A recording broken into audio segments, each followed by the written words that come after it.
intense pressure and intense scrutiny to abide by Bill 96.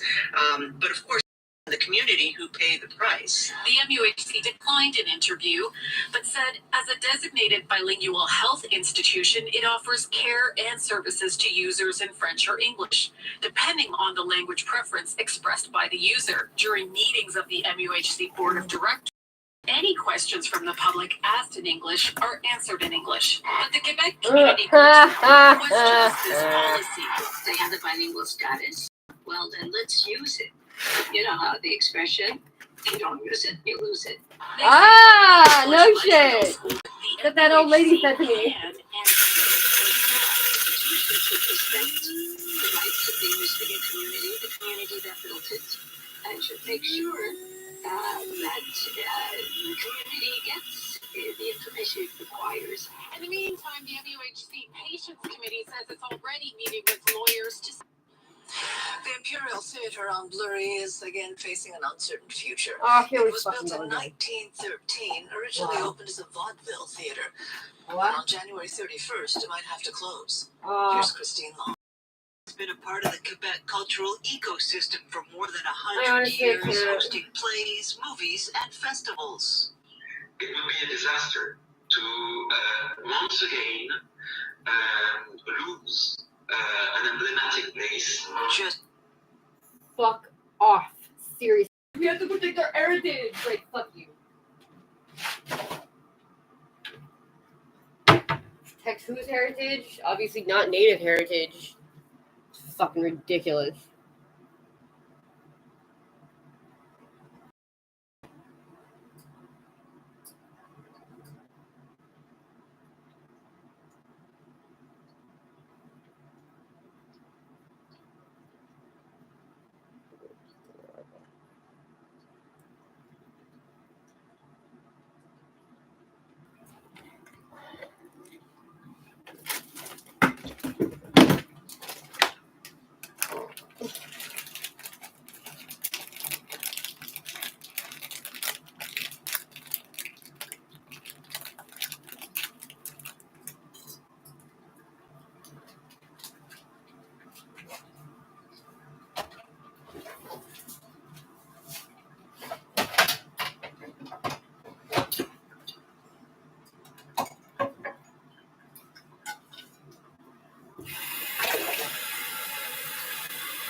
tell me to flip.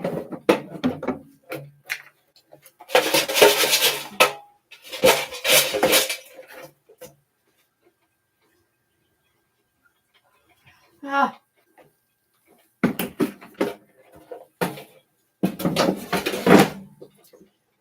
Ah.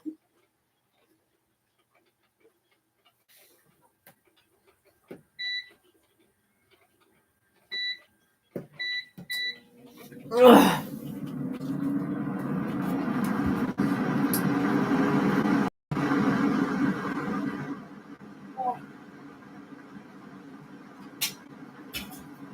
Why is literally everything we own in the trash?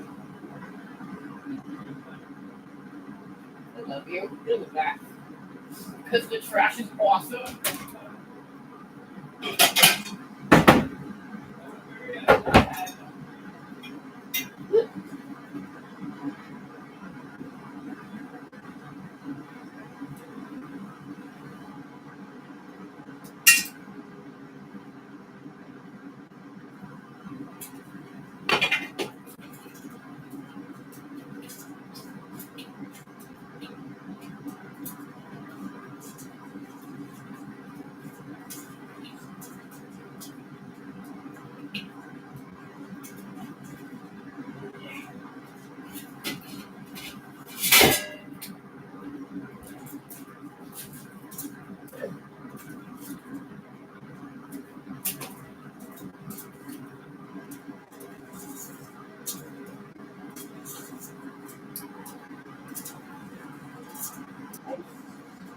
I'm like one of the grossest human beings on the planet, especially for like a high maintenance female. Oh, baby.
The pop cup?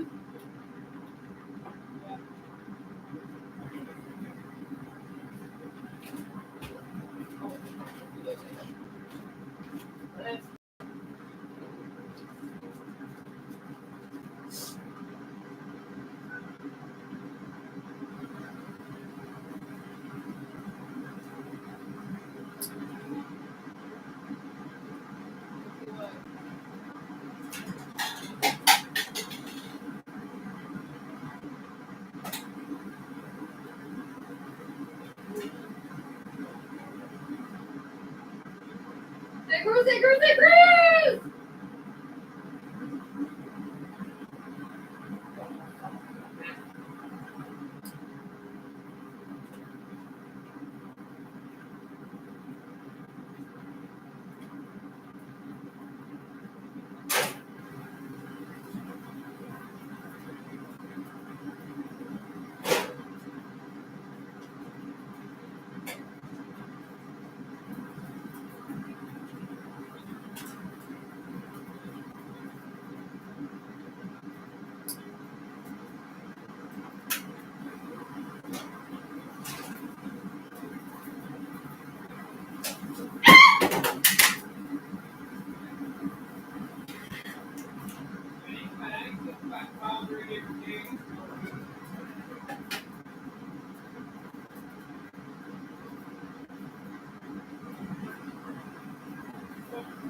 Get gross!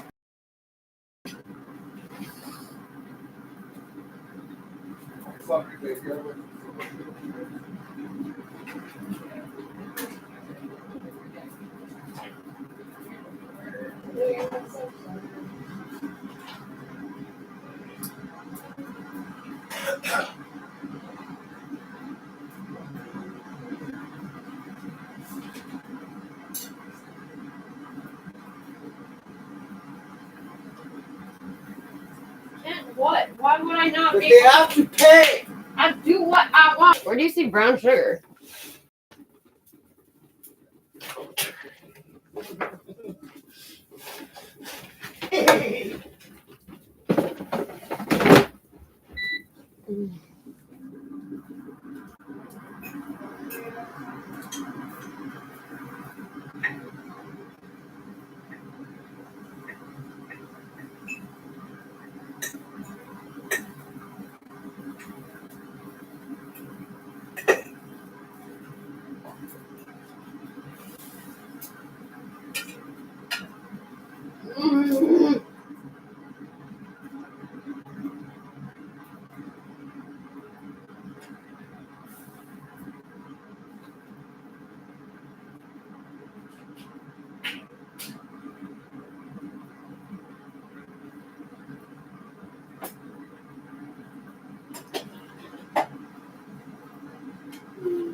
Coffee's ready. Your COFEFE.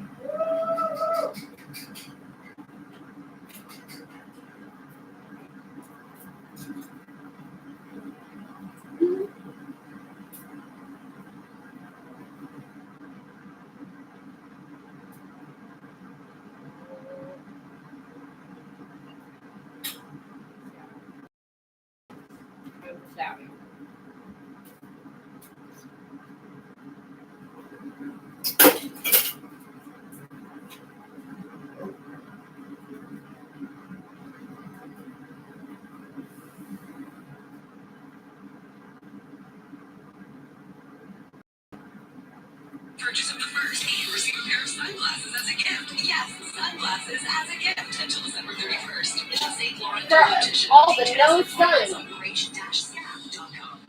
Louise from Saskatoon writes, Dear Canadian Tire, I really did it this time. I volunteered to host Christmas. Where do I start?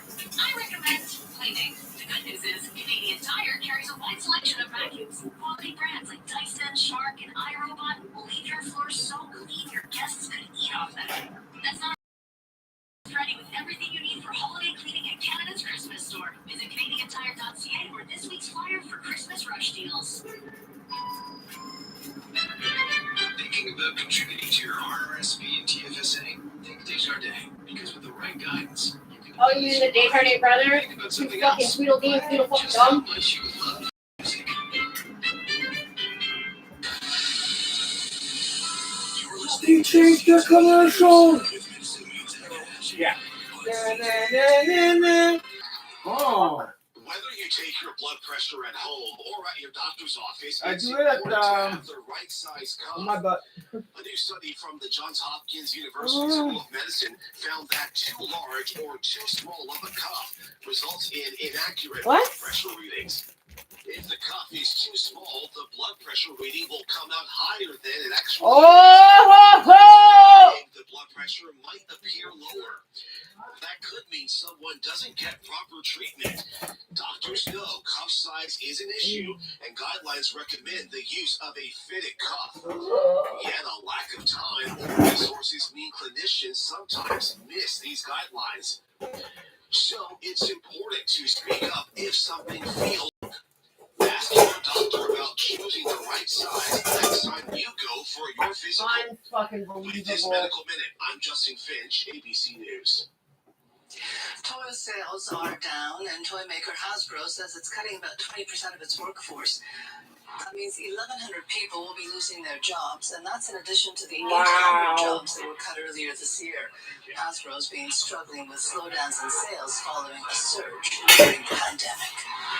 Business News brought to you by So you guys must be fine. Holiday party out and bring your own wine. I don't get it. Closing financial numbers. They surged during the pandemic, and now they lay everybody off. Congrats. 577. The Nasdaq was up 100 points to 14,533. And now here is the rest of the day's business news from BNN Bloomberg. Just like the Bank of Canada. Reserve is expected to hold interest rates steady again as it waits for inflation to make more progress getting to its target. New U.S. consumer inflation data released this morning came in largely in line with expectations. Headline inflation ticked down slightly in November from 3.2% to 3.1%, while core inflation held steady at 4%. While still a ways from the Fed's inflation target of 2%, investors and analysts will be on alert tomorrow for any mentions from the Fed about whether it's cooling enough for the central bank to start to consider cutting interest rates. Here in Canada, the federal government is looking at new ways to speed up home building. It says it is launching consultations in the new year to develop a catalog of pre-approved home designs. Canada's housing minister says this brings back a policy from the post-Second World War era when standardized home blueprints were developed to speed up construction. And watch out, Canadian clothing retailers. Chinese e-commerce sites are sparking the interest of young shoppers. A new report by Stifel analyst Martin Landry suggests retail sites Shein and Temu are making rapid inroads in North America. In a survey of 300 Canadians aged 18 to 30, Stifel found half had made a purchase on Shein and Temu in the past 3 months.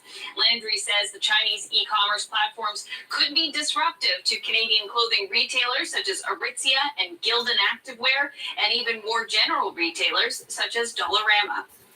Let's take a look at some of the closing market outcomes today. The Canadian dollar is trading lower, about 0.1% to roughly 73.5 cents US. West Texas Intermediate oil tumbled about $2.70, falling below $69 US a barrel. As for stock markets, the TSX declined 84 points to end the day at 20,233.84. That is the latest in business. I'm Jacqueline Hansen of B&M Bloomberg. The people who make sports trading cards are trying new strategies to get people to buy more. One of the most Tom Brady had stated Nothing. You know why Tom Brady won 7 rings? It was because of his game calling arm. It was because of his eating. Tom Brady was drafted in the 18th round by the Montreal Expos in 1995, but he never played with the team and went on to the NFL, as we know. The ad looks at what if he chose the Expos instead and promotes the limited edition rookie card that's now distributed. Only 162 cards made, 81 of them autographed. There are no borders in space, and there is good reason why it is called the International Space Station. Julie Payette is a scientist and former astronaut, and joining her today, she is with Pedro Duque, who's also a former astronaut and with the European Space Agency. And they're joining us today from the Spanish Embassy in Ottawa. Welcome to you both. Hello. So, introduce to your friend. You've got Pedro Duque with you. You trained with him at NASA's Johnson Space Center in Houston, space training. So what are you both doing at the Spanish Embassy today? Well, Pedro and I, we started training as astronaut candidates at NASA in Houston, almost 30 years ago, in 1996 in the Group 16 called the Sardines. So we've known each other for a long time. Pedro represents Spain and the European Space Agency. I represented Canada in the astronaut cadre. We work internationally. We don't look at where you're from or what language you spoke when you were a kid necessarily. We work together for the advancement of science and for the benefit of all. So I'm here accompanying many activities that he will talk about because we have new association with Spain and Spanish scientists. You know, I think for those of us who know very little about space exploration and what the two of you have been through, it's fascinating for us, given all the divisions that we see here down on Earth, how you're all able to work so well together. And one of the things that astronauts often talk about is what it's like to suddenly look at Earth from space for the first time. Tell us about that, Pedro. Yes, it was a really marvelous experience. Let's the problems of the atmosphere.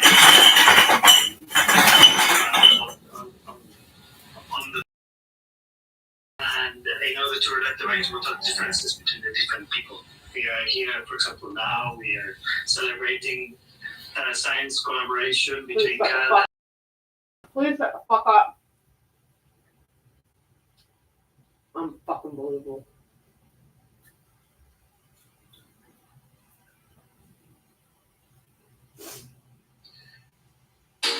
PrimeCables.ca, Canada's premier online destination for cables and electronics I'm products. gonna fuck somebody up. Hi, and good evening to Stop it, Philip fucking and yeah, thank you someone very much for joining me as I try and take on a really, really important topic. I've picked this image here because I need it to be dramatic. My hope is that it will be so dramatic it causes people to really think about about. So I'll be doing a few things. I'll be talking about a paper that was published in 2022 and looking at some of the outcomes. I'll be talking about some of the basic thoughts I have about immunity and mucosal immunity. And I'll be giving some ideas as to why I think that these patterns are occurring. Now, we have to be clear about something. There are all kinds of groups of people at the moment.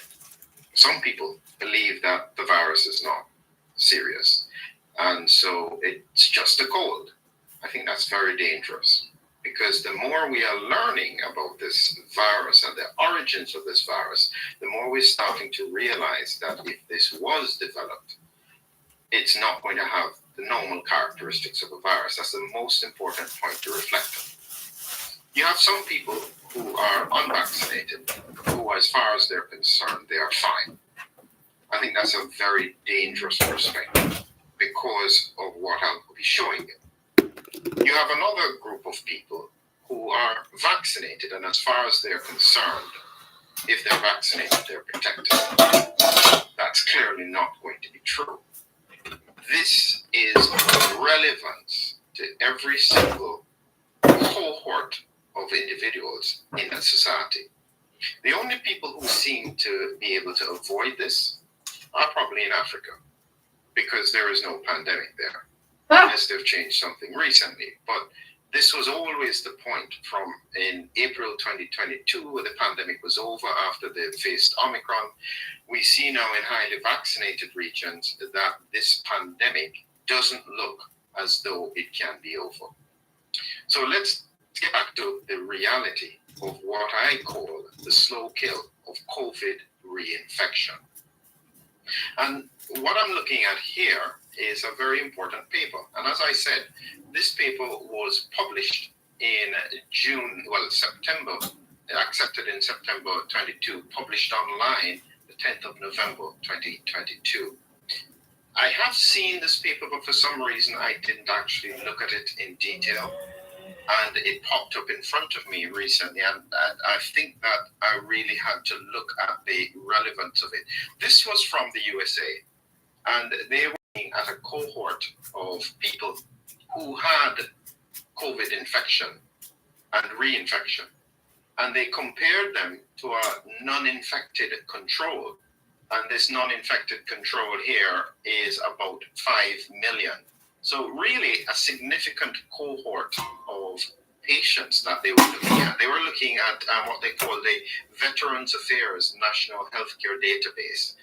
And so this is quite a broad cross-section of people in the US. And so will give us a good idea as to the relevance as to what it is that we are facing. And what they were finding there is that when they looked at the outcomes, when they spoke about different characteristics of that population, and this is just from the summary, and so when they looked at 6-month burdens of death, hospitalization, and sequelae, and they found essentially that compared to no reinfection, so you just have one infection, reinfection contributed additional risks of death 2.7 times, hospitalizations 3.2 times, and then all other kinds of pulmonary, cardiovascular, hematological, diabetic, gastrointestinal, kidney, mental health, musculoskeletal, and neurological disorder. This is what they found primarily, and they said here the risks were most pronounced in the acute phase, but persisted in the post-acute phase up to 6 months, and technically beyond. They just measured it up to 6 months. Now, this is extremely important, and it's relevant, as I said, to everybody. Because if you have a situation where the virus is continuing to circulate, and in one estimate I saw, certainly in the UK, they're talking about 1 in 13 people. This is, if you know 13 people on your way to work, what mucosal immunity is. And before I go a little bit further, let me just highlight this important point about mucosal immunity. This is an image that I use all the time. In order for the virus to cause problems, so it's not just about infection. Based on my research, if the virus cannot penetrate this mucosal barrier, which I have as this black line, which is with IgA antibodies, about 4 levels of protection. If it doesn't get into the systemic system, into the lymph nodes, into the bloodstream, it is unlikely to cause significant problems. But if it penetrates this barrier, doesn't matter what your virus, this is where the problem is. Because what has happened is that if you've been infected before and it has penetrated this barrier, based on my research around autoimmunity, it has primed your immune system for a more severe response, almost what I call a low-grade cytokine storm.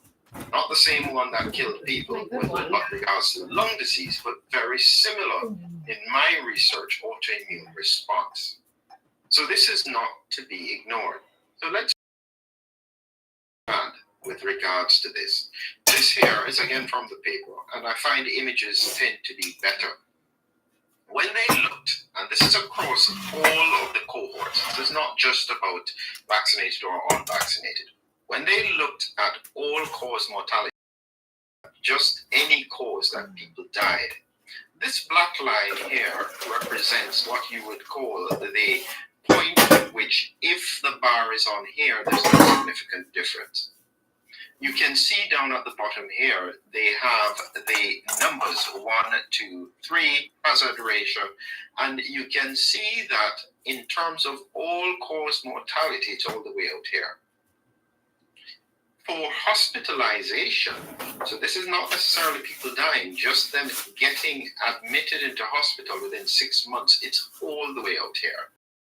At all of the different cohorts of the organ systems, cardiovascular and hematological coagulation are all the way out here. Diabetes is increased, but not as high.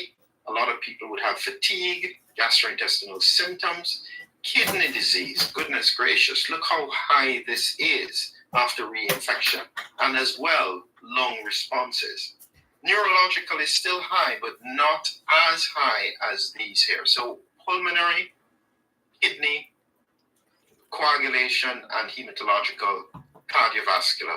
Our problem is that because it is relatively silent, and this is the problem, this is what I keep on saying to people, if the same number of people that were dying early in the pandemic were still dying now, just because they're not filling ICU, you are not bothered.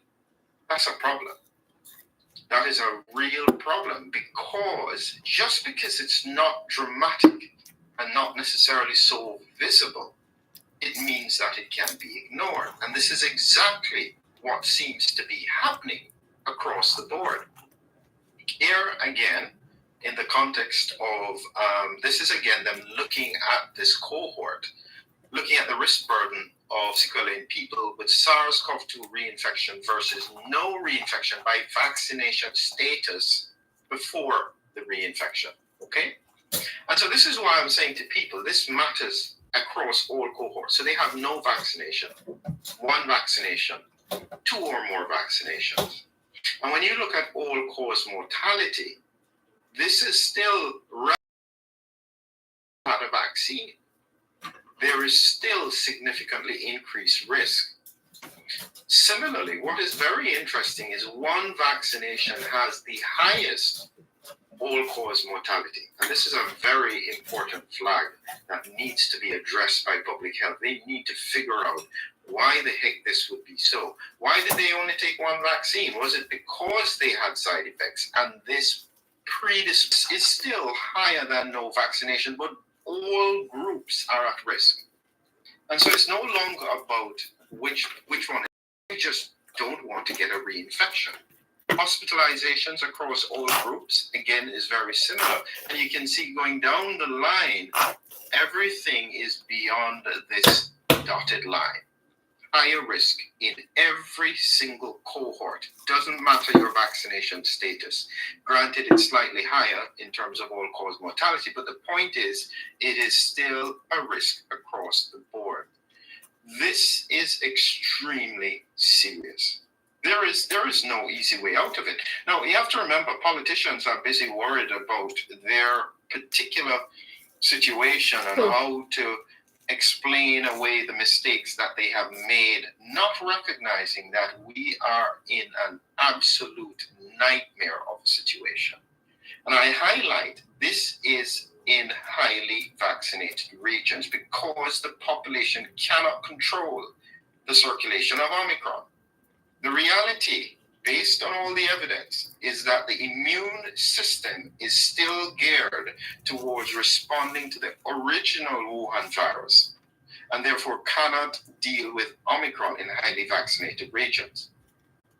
So therefore, it doesn't matter if you're vaccinated or not, because you're still going to have high levels of circulating virus that your immune system is going to have to battle with.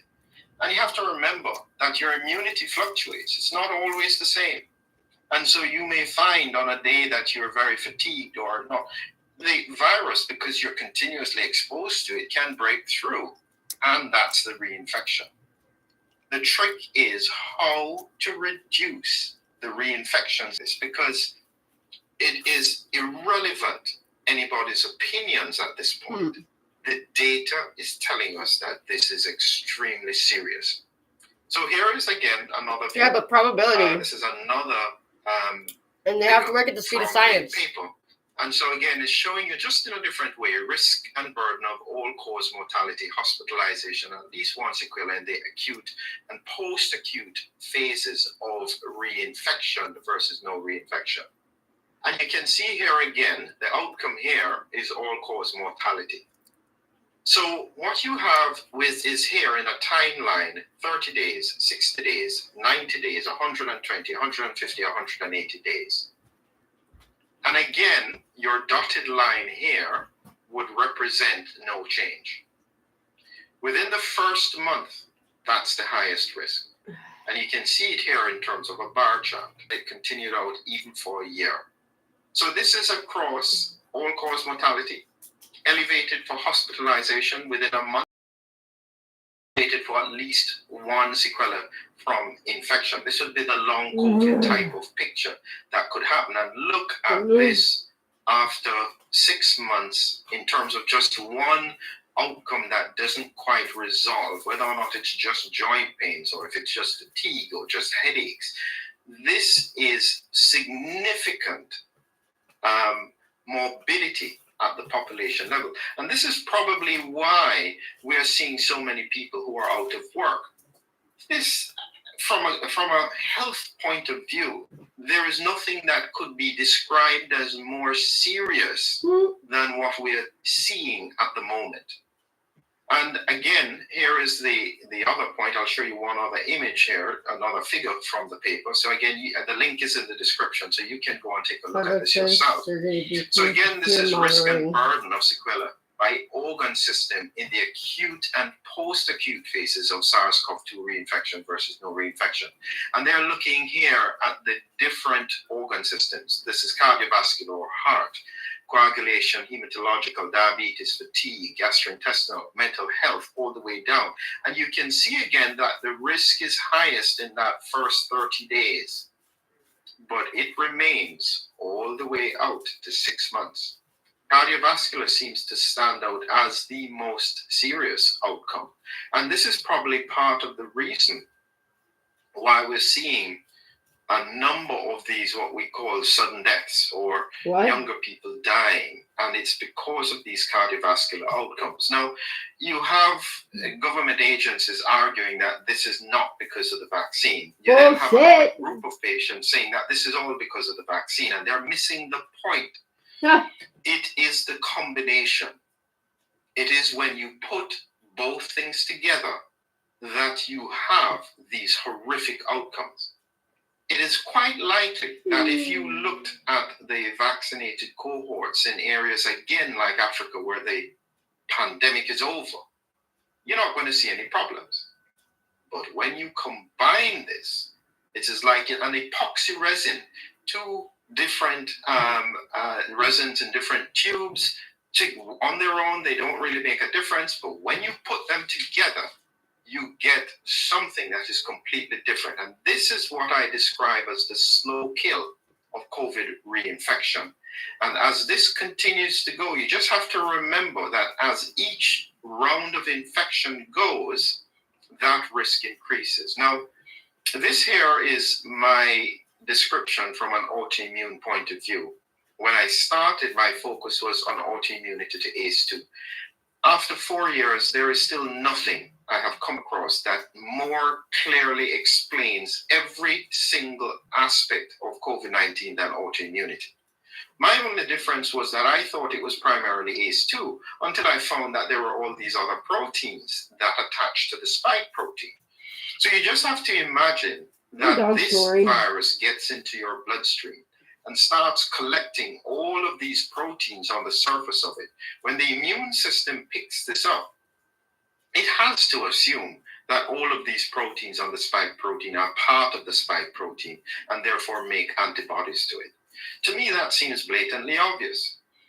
There is no other logical explanation that I can find scientifically that would explain, and again, I'm going to show you this here. Look at this. If you just ask anyone from a scientific point of view to explain how we can see across all of these systems, lung, neurology, muscular, mental health, kidney, the only thing that does this in the context of a long term, because an infection potentially can do this in 30 days, but it doesn't usually do this over 6 months. We only see this kind of presentation around autoimmunity. That's the point that I'm making. If you can find someone to explain a more logical pattern other than autoimmune responses, I'll be very happy, because autoimmunity is a horrific problem at population level, because all we can do once it has occurred is to manage the symptoms and to try and suppress the immune system. And that means lifetime of immune suppressants. And so if you don't have problems even from the infection, you can have problems from long-term immunosuppression. This is not a good outcome. And listen, more than ever, we need people to just get out of their silos. We need people to just look at the science and try and figure it out. Because if we continue to sit on this kind of situation and just let the population become exposed exponentially for months at a time to continually circulating infection and getting reinfection after reinfection after reinfection, 3 times the hospitalizations, it means therefore all the hospitals are going to be full and they will not get empty all the way through the next 2 years. It means that if you get sick, you will not get seen. And so if you don't think it's relevant to you, wait until you get sick or a loved one gets sick. Wow. Double the mortality. Just imagine what excess deaths are going to look like in another year if we continue to behave as if this is not an issue. I don't know what to say to anyone else at this point, but all I know is that my concern is that this is going to become a storm surge of death. And I don't think we can stop it. But my hope is that if we apply our minds now, we can mitigate it. We can make a difference. Instead of 120 million you may be able to bring it down to 80 or 70. What? But that's what I'm talking about in terms of how serious the battle is that we are facing. This is really not a time for people to pick up silos. We really have to find solutions to get out of this mess. I think that we need to worry about the people who made the mess in the first place afterwards, but let's just try and see if we can sort this out and save as many lives as we can. Have a good evening. That's fucked up.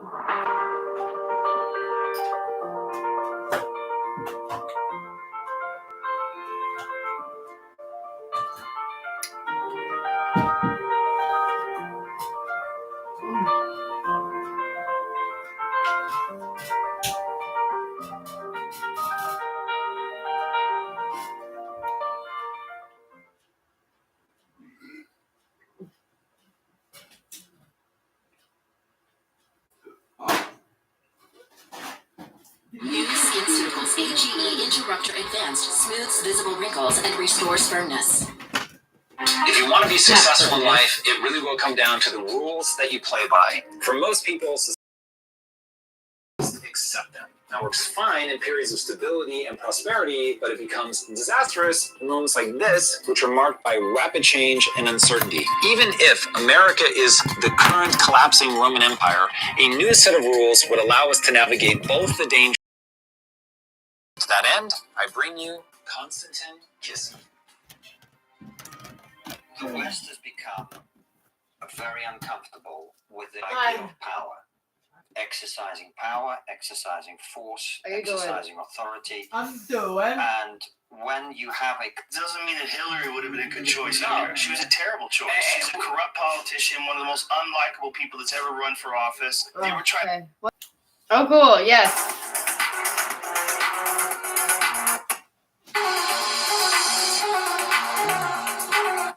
You killed 1 million people in Iraq. It's incredible that you have the brass neck to be sitting here now urging another Iraq war. George, if I was still in Parliament,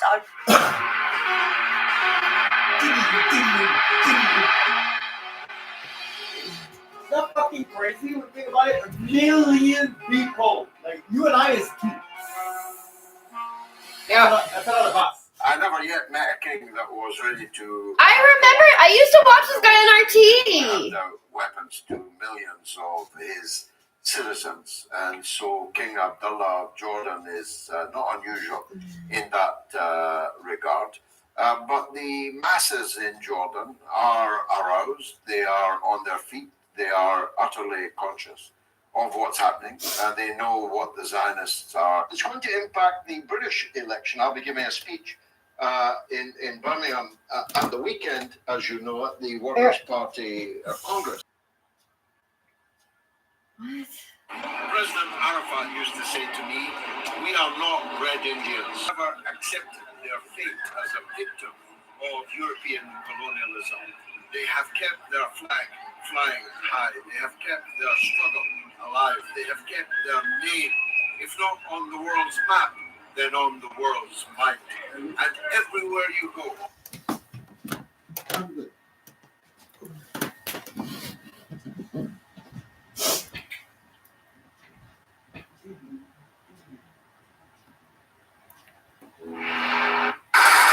the question for you is, are you a racist?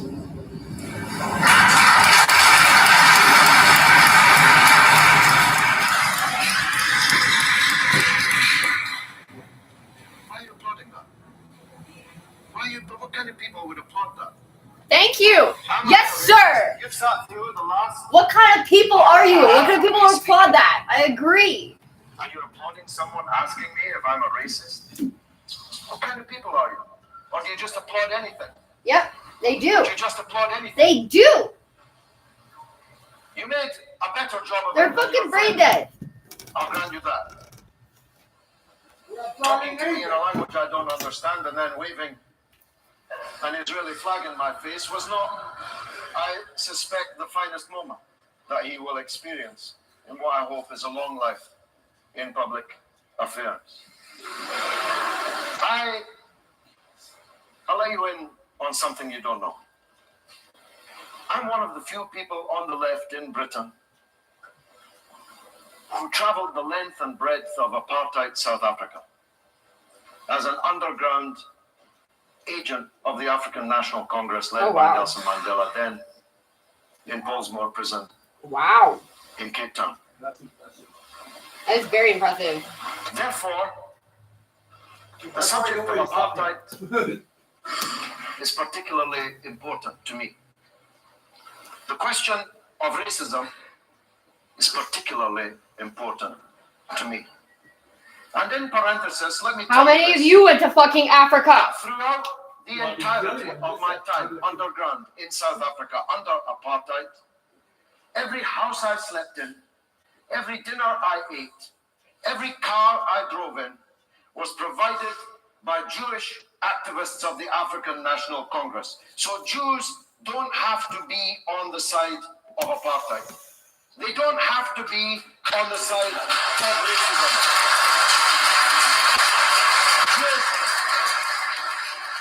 Jewish heroes amongst my blood brotherhood, like Dennis Goldberg, who served 27 years on Robben Island in Pollsmoor Prison, but who never was able to touch Mandela and his comrades because they were on one side of the apartheid prison wall, and he and a few other Jewish heroes of the African National Congress were on the other. Dennis Goldberg, Albie Sachs, Joe Slovo, Ruth First. Perhaps you've heard of these people. If you haven't, look them up. Jews don't have to be on the side of apartheid. Oh, wow. They can stand up against it. Oh, ho, ho. And I say to those who imagine that they are friends of the state whose flag was just waved in my face, turn away from the racist apartheid ideology of Zionism. Yeah. Turn back to where Jews were before the emergence and the hegemony of Zionism. The greatest This is 10 years ago. Were Jews.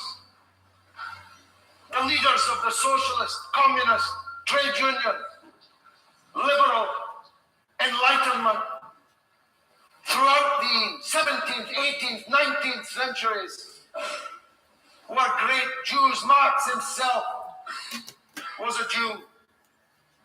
None of them believed that as Jews they should go and take somebody else's country and drive millions of them around the world as refugees. All of them would have turned their back against such an ideology. Yeah, I agree. because the But beginning because of my of experience Israel in was South to live Africa, What? others. Is it? Well, was to live between Christian and Muslims and Jewish. They were all supposed to be on the same land and be fine with that. Well, there was that one guy. Neutral ground. There was one that the old Jewish guy. Yeah. He's a Hasidic Jew, and he's like, we used to hire them to babysit our kids. Like, and we never had any problems. Like, so, but that's the same thing. The same exact thing happened with Russia and Putin and Ukraine, where the actual president of Ukraine, before they were like, Zelensky's the president, because he wrote a fucking stupid ass fucking TV show that was like supposed to be, I guess, a comedy about him being a fucking a teacher that turns into a president. Okay, it actually happened. Yeah. No, I think the guy's got, what do you call it? Multiple personality disorder. I think he's mentally ill. Because I think he actually thinks that he's in the show that he made. And he's just playing out his, like, the script that he did for his show. Which is just insanity. Absolute craziness.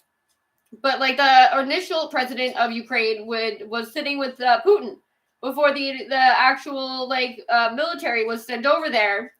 And they sat down and did a public conversation. They were like, we want to say publicly, we don't have a problem. Like, the only people who are saying that there's a problem is people who are not here. And don't have anything to do with it. And have absolutely nothing to do with anything that's over there. Like, and it was actually the Canadian government were the first ones to show up in Ukraine.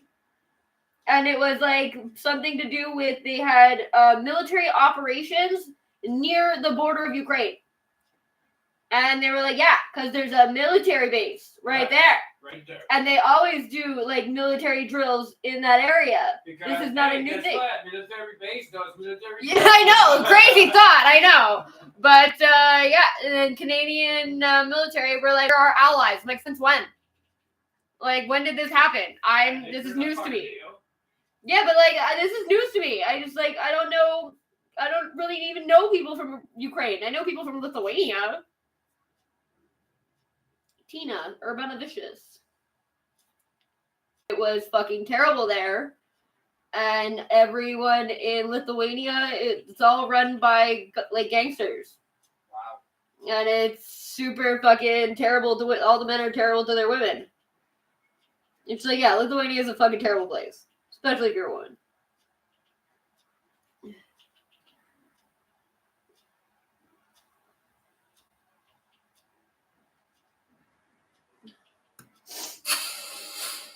Which included, by the way,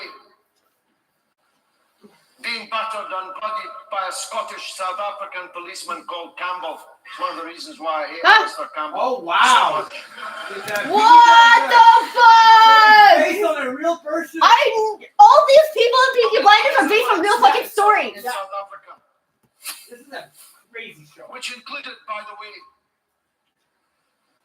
being battered and bloodied by a Scottish South African policeman called Campbell. That's one of the reasons crazy! That's so fun! in Guguletu police station in the Guguletu township in Cape Town. Although the policeman had He's eventually actually to wash from my there, the feet thing. in public. Yeah. In Crazy. penitence. But that's another story. Because of my time in South Africa, because of the decades that I worked against apartheid in South Africa, do you imagine that I would turn up at a university and debate apartheid Yep. with a supporter from South Africa of the apartheid system? I'd rather punch him in the face Oh! than debate with him. Why? Because apartheid is a racist poison. Fuck It is yeah! the worst kind of fascism. Fuck yeah! I will never debate with any supporter of South African apartheid. Why should I debate with a supporter of Israeli apartheid? Oh! Wow. Oh!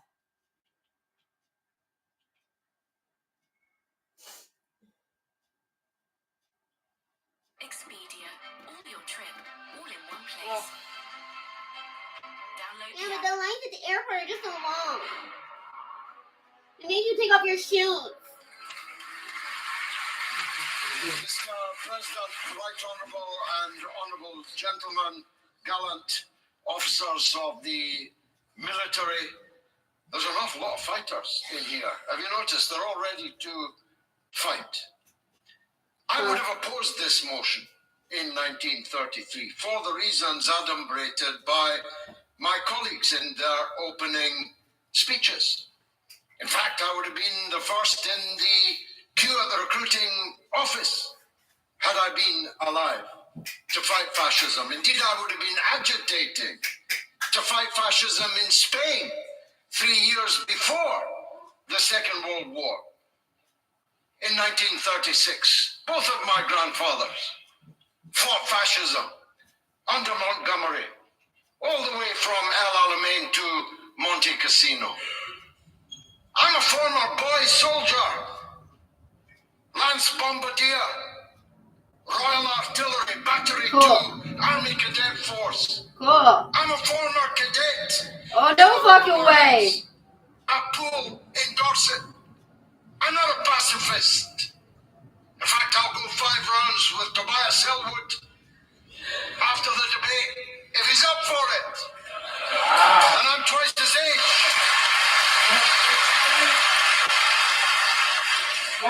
But the people on the other side arguing against this motion have already damned most of the wars that I came here to oppose.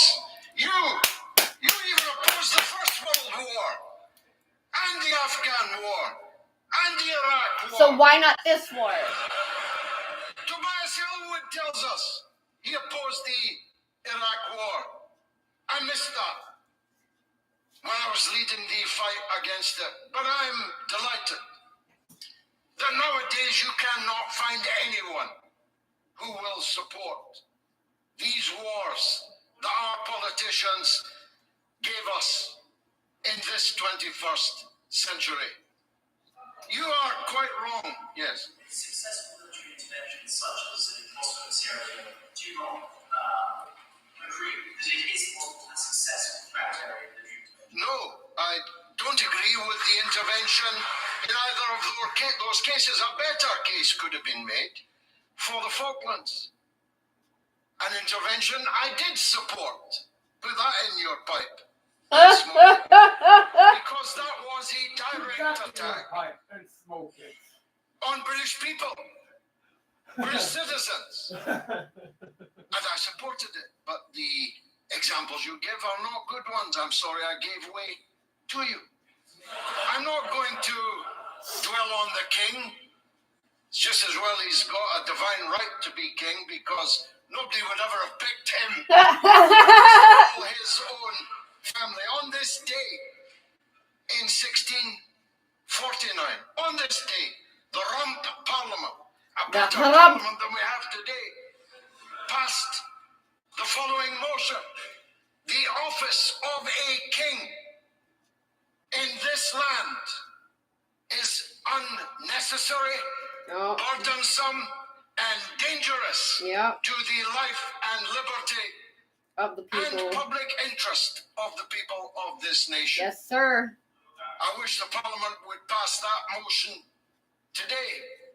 I'm not going to dwell on the king, for it would be an absurdity, as has been acknowledged here, that because King Charles tells you you've got to go and fight and die in a war, you're going to do it. Utterly absurd. You know you don't support it. Yeah. Country. Who is the country? What is the country? Who are you going to fight for? Rishi Sunak.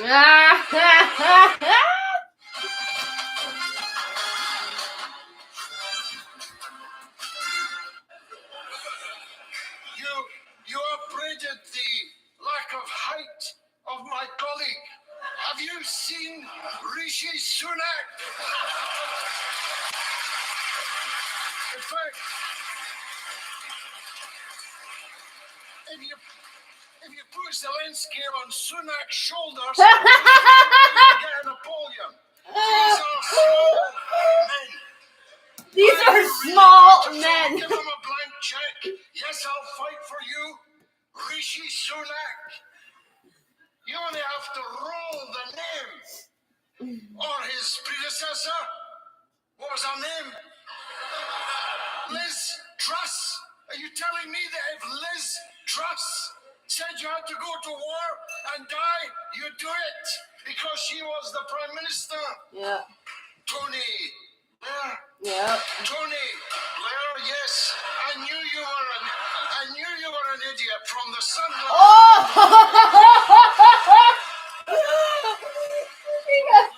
He's about to get a standing ovation. Tony Blair, anyone? A warmonger. Caused the death of 1 million people. Yeah.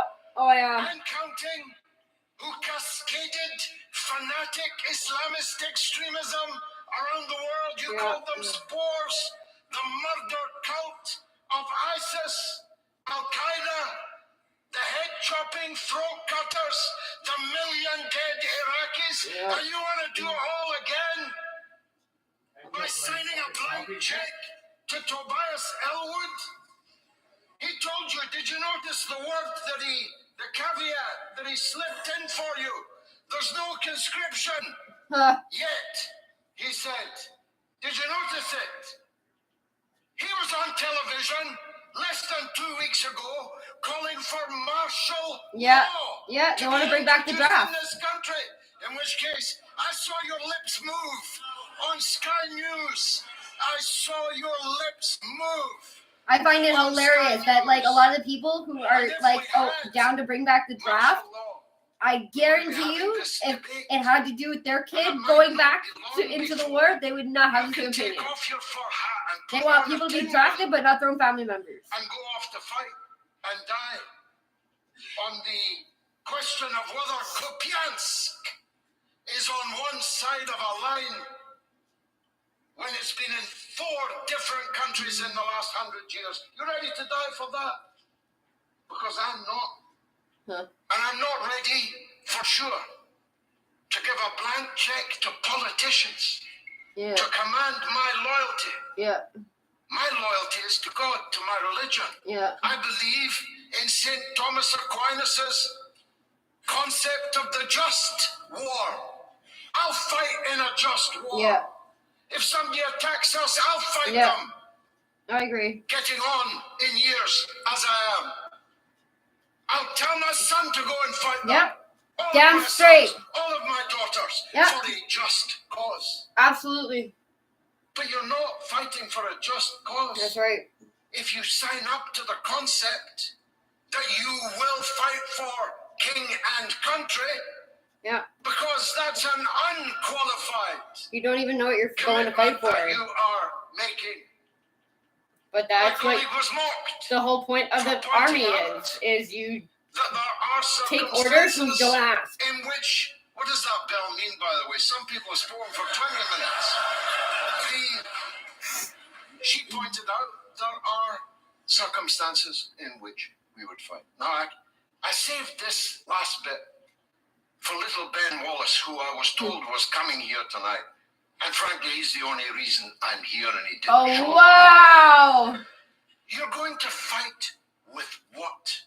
Huh. With what? You said I'd attack Tommy Atkins. I never have.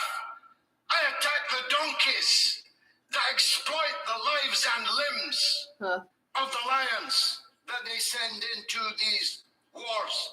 You will never hear me attack an individual British soldier. Far from it. I'm one of the volunteers of Jim Davidson's Care After Combat, looking after people that have been abandoned by the politicians that gaily sent them into war. Where is Tommy Atkins? He's on the streets with the homeless people. Where is Tommy Atkins? He's in the mental health hospital, damaged and abandoned by those that sent him into war. Where is Tommy Atkins? He's disproportionately in the prison system and not as a warder. Where is Tommy Atkins? He's disproportionately hooked on drugs. He's in Piccadilly Gardens in Manchester. I've picked him up myself. Oh, wow. Hooked on fentanyl and all these new opioids. That's what Tommy Atkins ends up doing in Tory Britain. That's so they sad. Send these men off to war filled with their fake patriotism, king and country. And then they abandon them as soon as they come back. And when they come back, they have no use for them. They leave them to rot on the streets without houses, they leave jobs, them to rot. futures, hope. And they say, don't worry, we'll take care of you when you come back. And wave your flags at me. Don't come here. Don't you wave your flags at me. And sound the tinny brass trumpet of your patriotism. Yes, we will fight for the working people of this country. Yes, we will fight for the good things about our way of life. By the way, when did you fall out of love with using armed force to take territory? We control 25% of the entire world's surface and ruled 1/3 of the people of the world under our flag. All of it taken by armed conquest.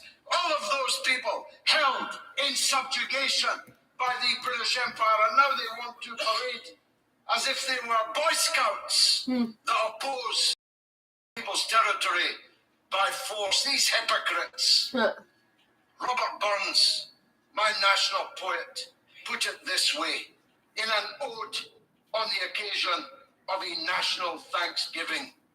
Ye hypocrites, are these your pranks?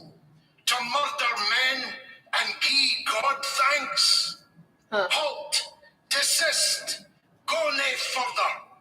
God will no accept your thanks for murder. I move.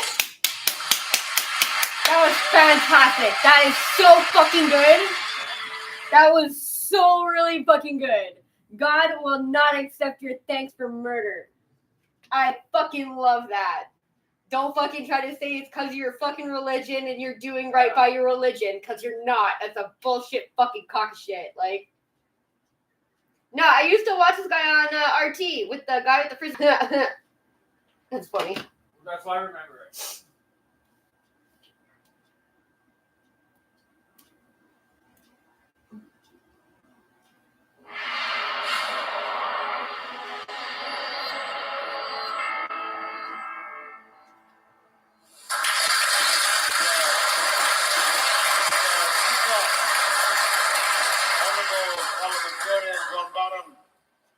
Distinguished generals, members of the House, let me deal with the gravest calumny that has been leveled at us this evening, namely that we are pacifists.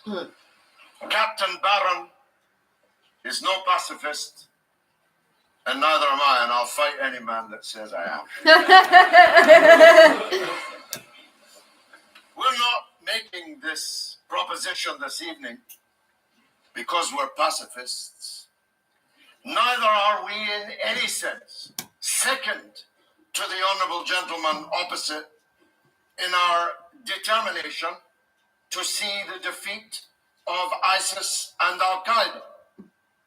Neither are we in second place to defend our people and our homeland against terrorism, which is, of course, a separate matter on which we, across the House, are in agreement. If Al-Qaeda and ISIS come here, we must shoot them dead. And if I'm the Mayor of London, I'll be out with our well-armed police force helping them shoot them dead.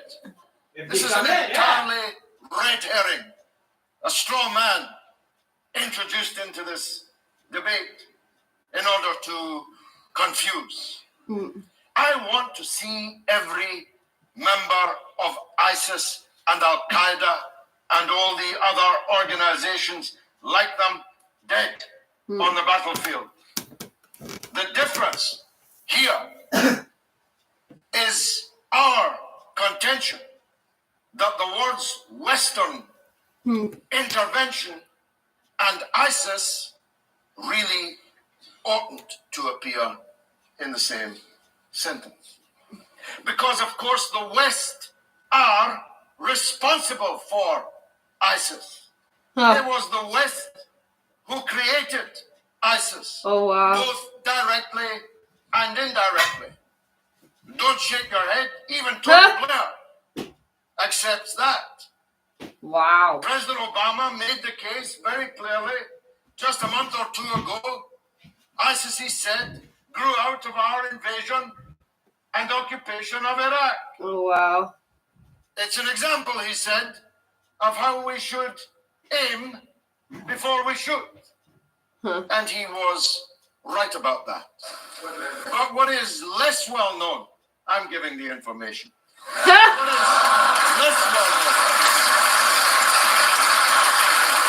is less well known is that this game started very much longer ago than that.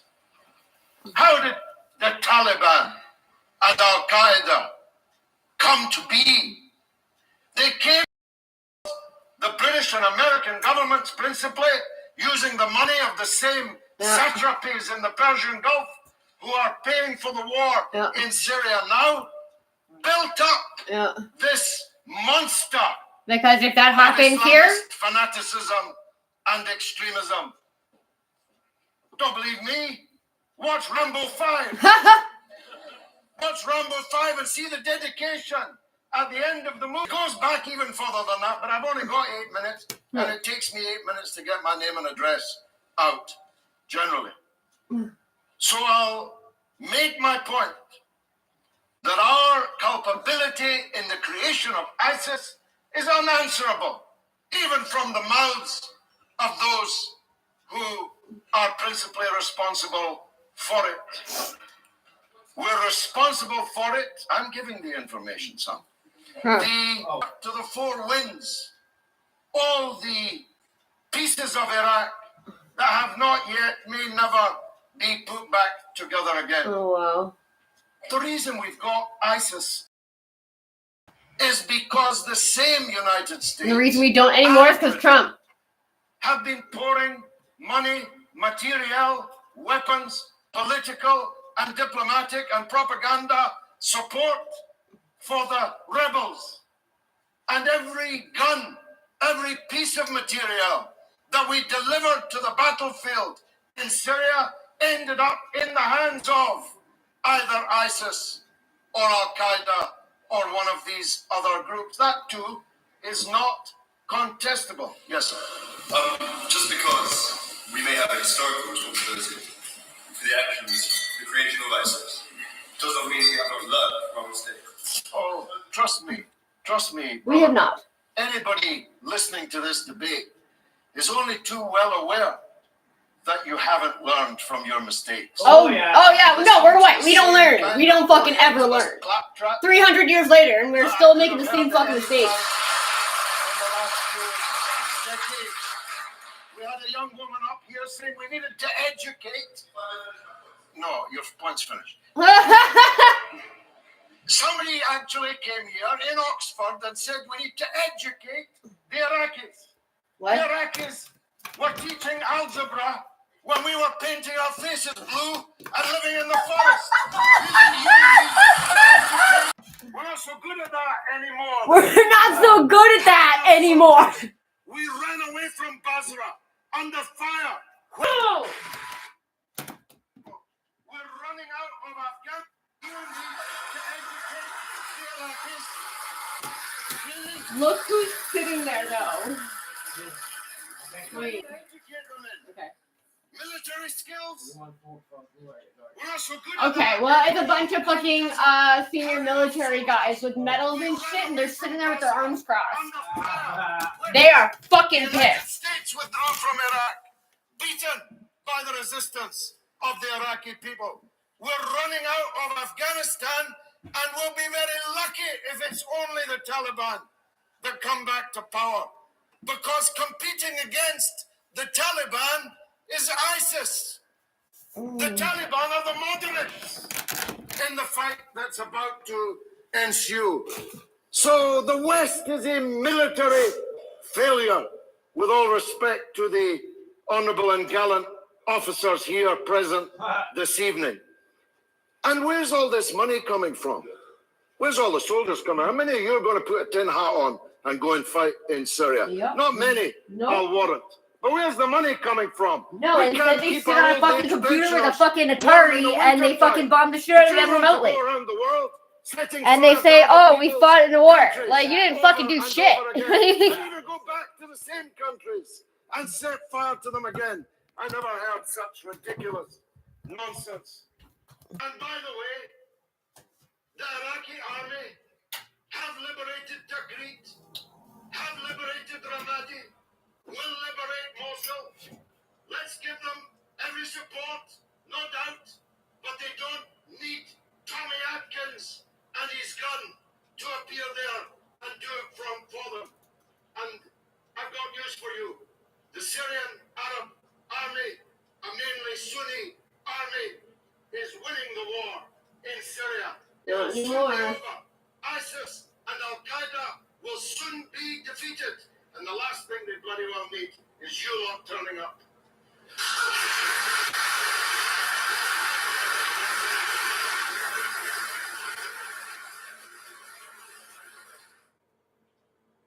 Oh. Hmm.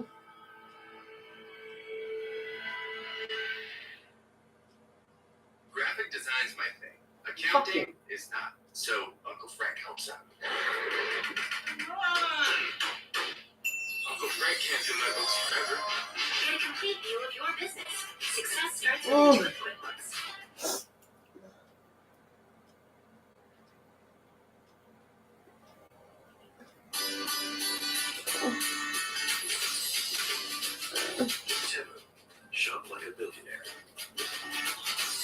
Download now.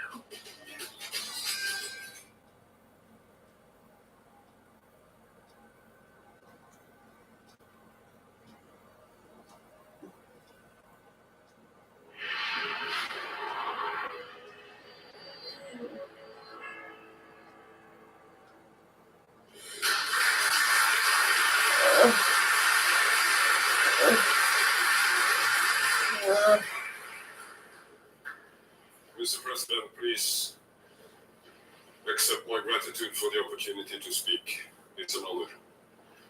Ladies and gentlemen, we have heard excellent arguments this evening from both sides.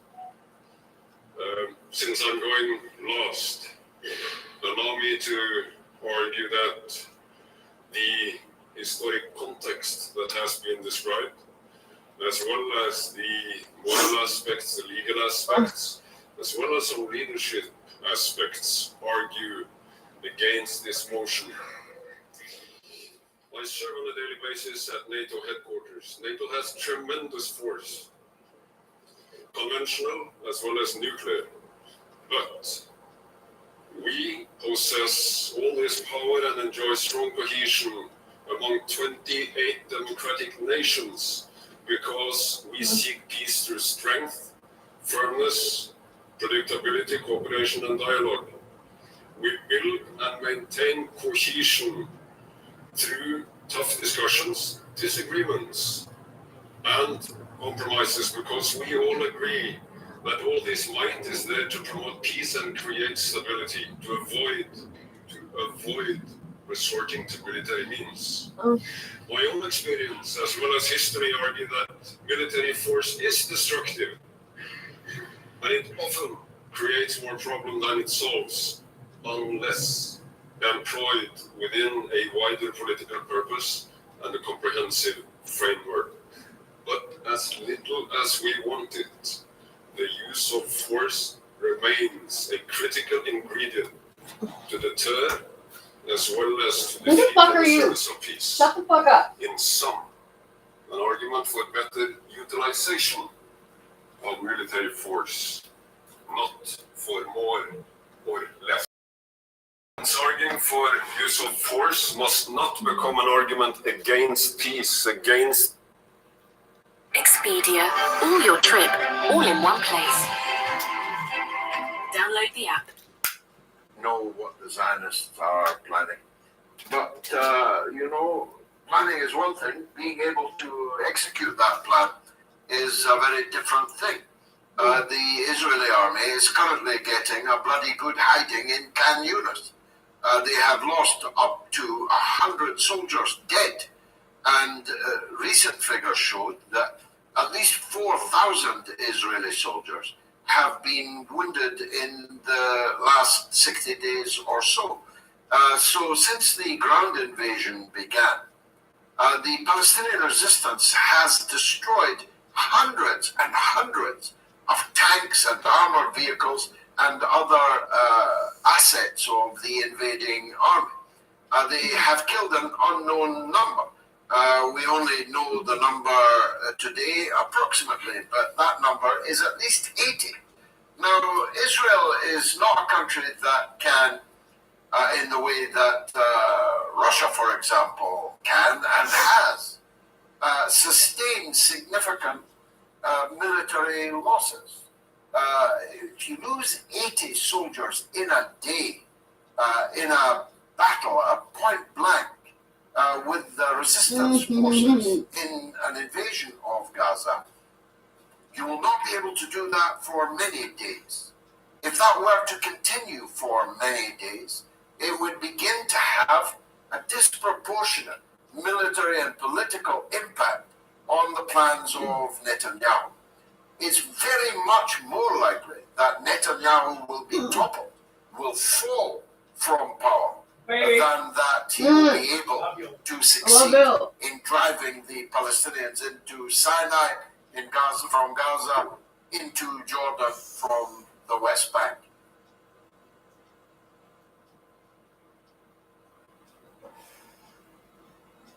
Fuck. The right insurance plan. Fuck you. know what the Zionists are planning. But, planning is one. But I'm, Jackie, in no doubt at all about your responsibility. And 2 million of us on the streets of London told you so at the time.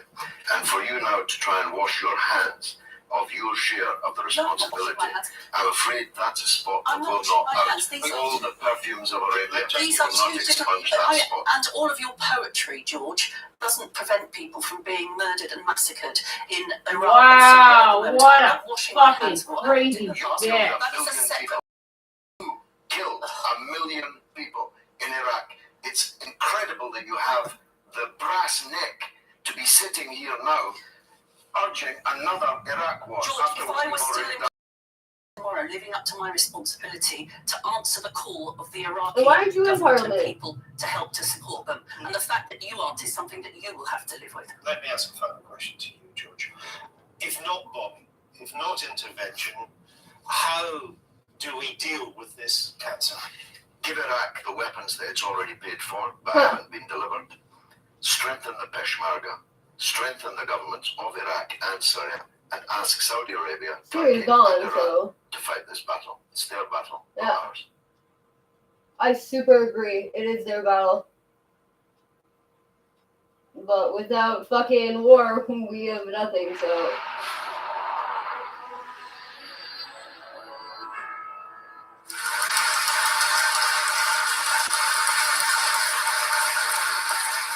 Mr. Galloway, I would like to pick you up on 2 points.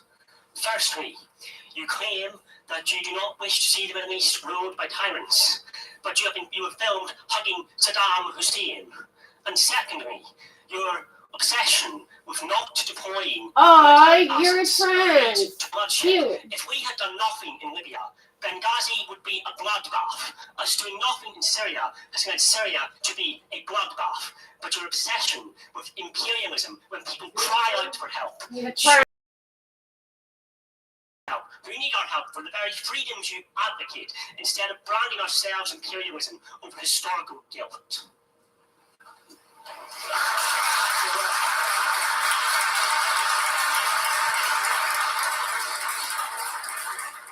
They obviously heard you better than I did. Huh. Perhaps it's my age. I didn't grasp much of that. I heard it punctuated by well-known names and places. So I shall do my best to infer what it was that you were saying. The Gaddafi dictatorship in Libya was a joke. They had 2 million people, an ocean of oil and gas, revenues of trillions of dollars, such that every Libyan person should have been a multi-millionaire, and the public realm in Libya should have looked like Dubai. But anybody who's ever been in Libya knows that that was not true. Now, I've never met Gaddafi or any of his family. I think you might be confusing me with Tony Blair. I've never met Gaddafi or any of his family, and I have nothing whatsoever to do with the former regime in Libya. But I will say this to you, it takes a particular genius to make Libya worse than it was under Gaddafi. And that's what we have now done. If you don't believe me, take a look at the pictures of the black people twisting like strange fruit from the trees in the wind, hanged and lynched by the so-called rebels. Or take a look at the fancy hotel in downtown Tripoli, from which at 4 o'clock in the morning, just last week, the Prime Minister of Libya was kidnapped at gunpoint by hundreds of people. And had to be rescued by hundreds of other people at gunpoint and taken to one of their houses and interrogated. Take a look at the fact that Libya was once one country and is now God knows how many countries, such that the son of the dictator, Mr. Blair's best friend, Mr. Blair, helped him write his thesis for his PhD from the London School of Economics. Mr. Mandelson was a big pal of his too. Was, I stress. Hasn't done much to help him in his current Calvary. Where is that Calvary? It's in Zintan, in a dungeon, from which they will not release him. Never mind to the International Criminal Court, which demands his presence to face charges of war crimes and crimes against humanity, but will not release him to Tripoli. Two of his fingers. Oh, wow. Knocked out most. It's now even worse. And how you could stand up in the Oxford Union and pray in aid the success of imperialist intervention in Libya, well, you're not watching the same news bulletins as me. I heard you mention the Iraqi dictatorship, as was. The imperialist intervention in Iraq, I thought, had no sentient being left in the land speaking up for it, but I was wrong. In the Oxford Union, if I'm inferring what you said properly, we have one. Well, you're the last man standing that thinks killing 1 million people in Iraq, driving 3 million Iraqis out of their country as refugees, breaking Iraq from one country into dozens of countries, each of them ruled by the making of Iran, our former, now current bogeyman of the day, the most powerful element in Iraqi state and political affairs. Anybody who is a success story is not living in the same reality land as me. Yeah. Anybody who thinks that by invading and occupying Iraq, generating extremism amongst that 2 billion Muslims of which I talked, to the extent that it has cascaded everywhere in the world, has multiplied Al-Qaeda and its mindset everywhere. Anybody who thinks that is a success, well, I despair. If you're really an Oxford student and you think that the imperialist invasion and occupation of Iraq is any kind of success story, I really can't imagine how you reached that conclusion. Certainly the parents of the soldiers who were sent there on a pack of lies. This is an important component of the collapse in credibility of our political class, and which my film will deal with in detail. You see, it's not just that the invasion of Iraq was a crime. It's not just that it was a blunder, though crime and blunder it clearly was.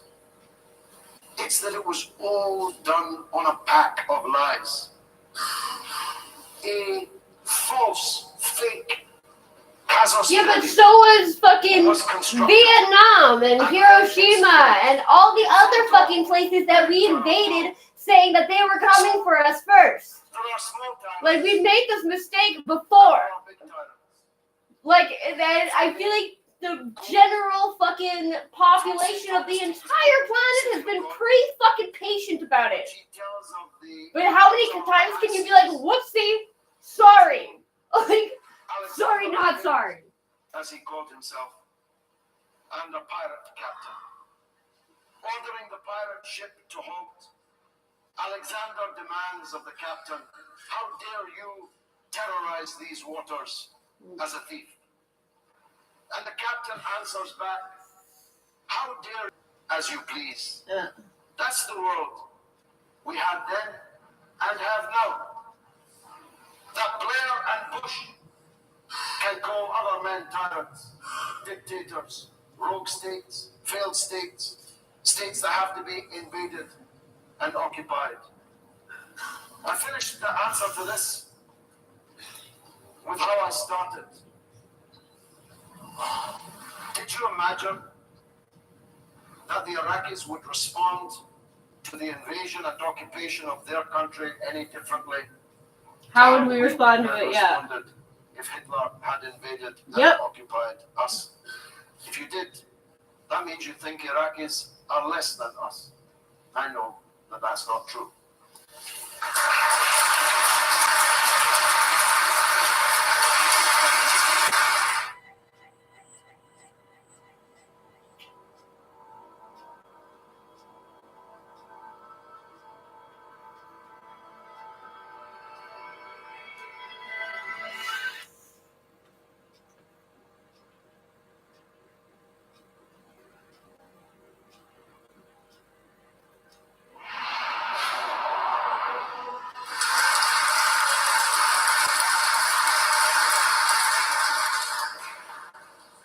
Thank you very much for that introduction and that welcome. It seems like only yesterday I was speaking in this very spot in a kind of tour de horizon of international affairs. I have no doubt in the Q&A some will want to touch on those, especially that hapless young fellow who went viral in the video of the last event. I don't know if he's here. Is he here? What a pity. What a pity. I made him an international star.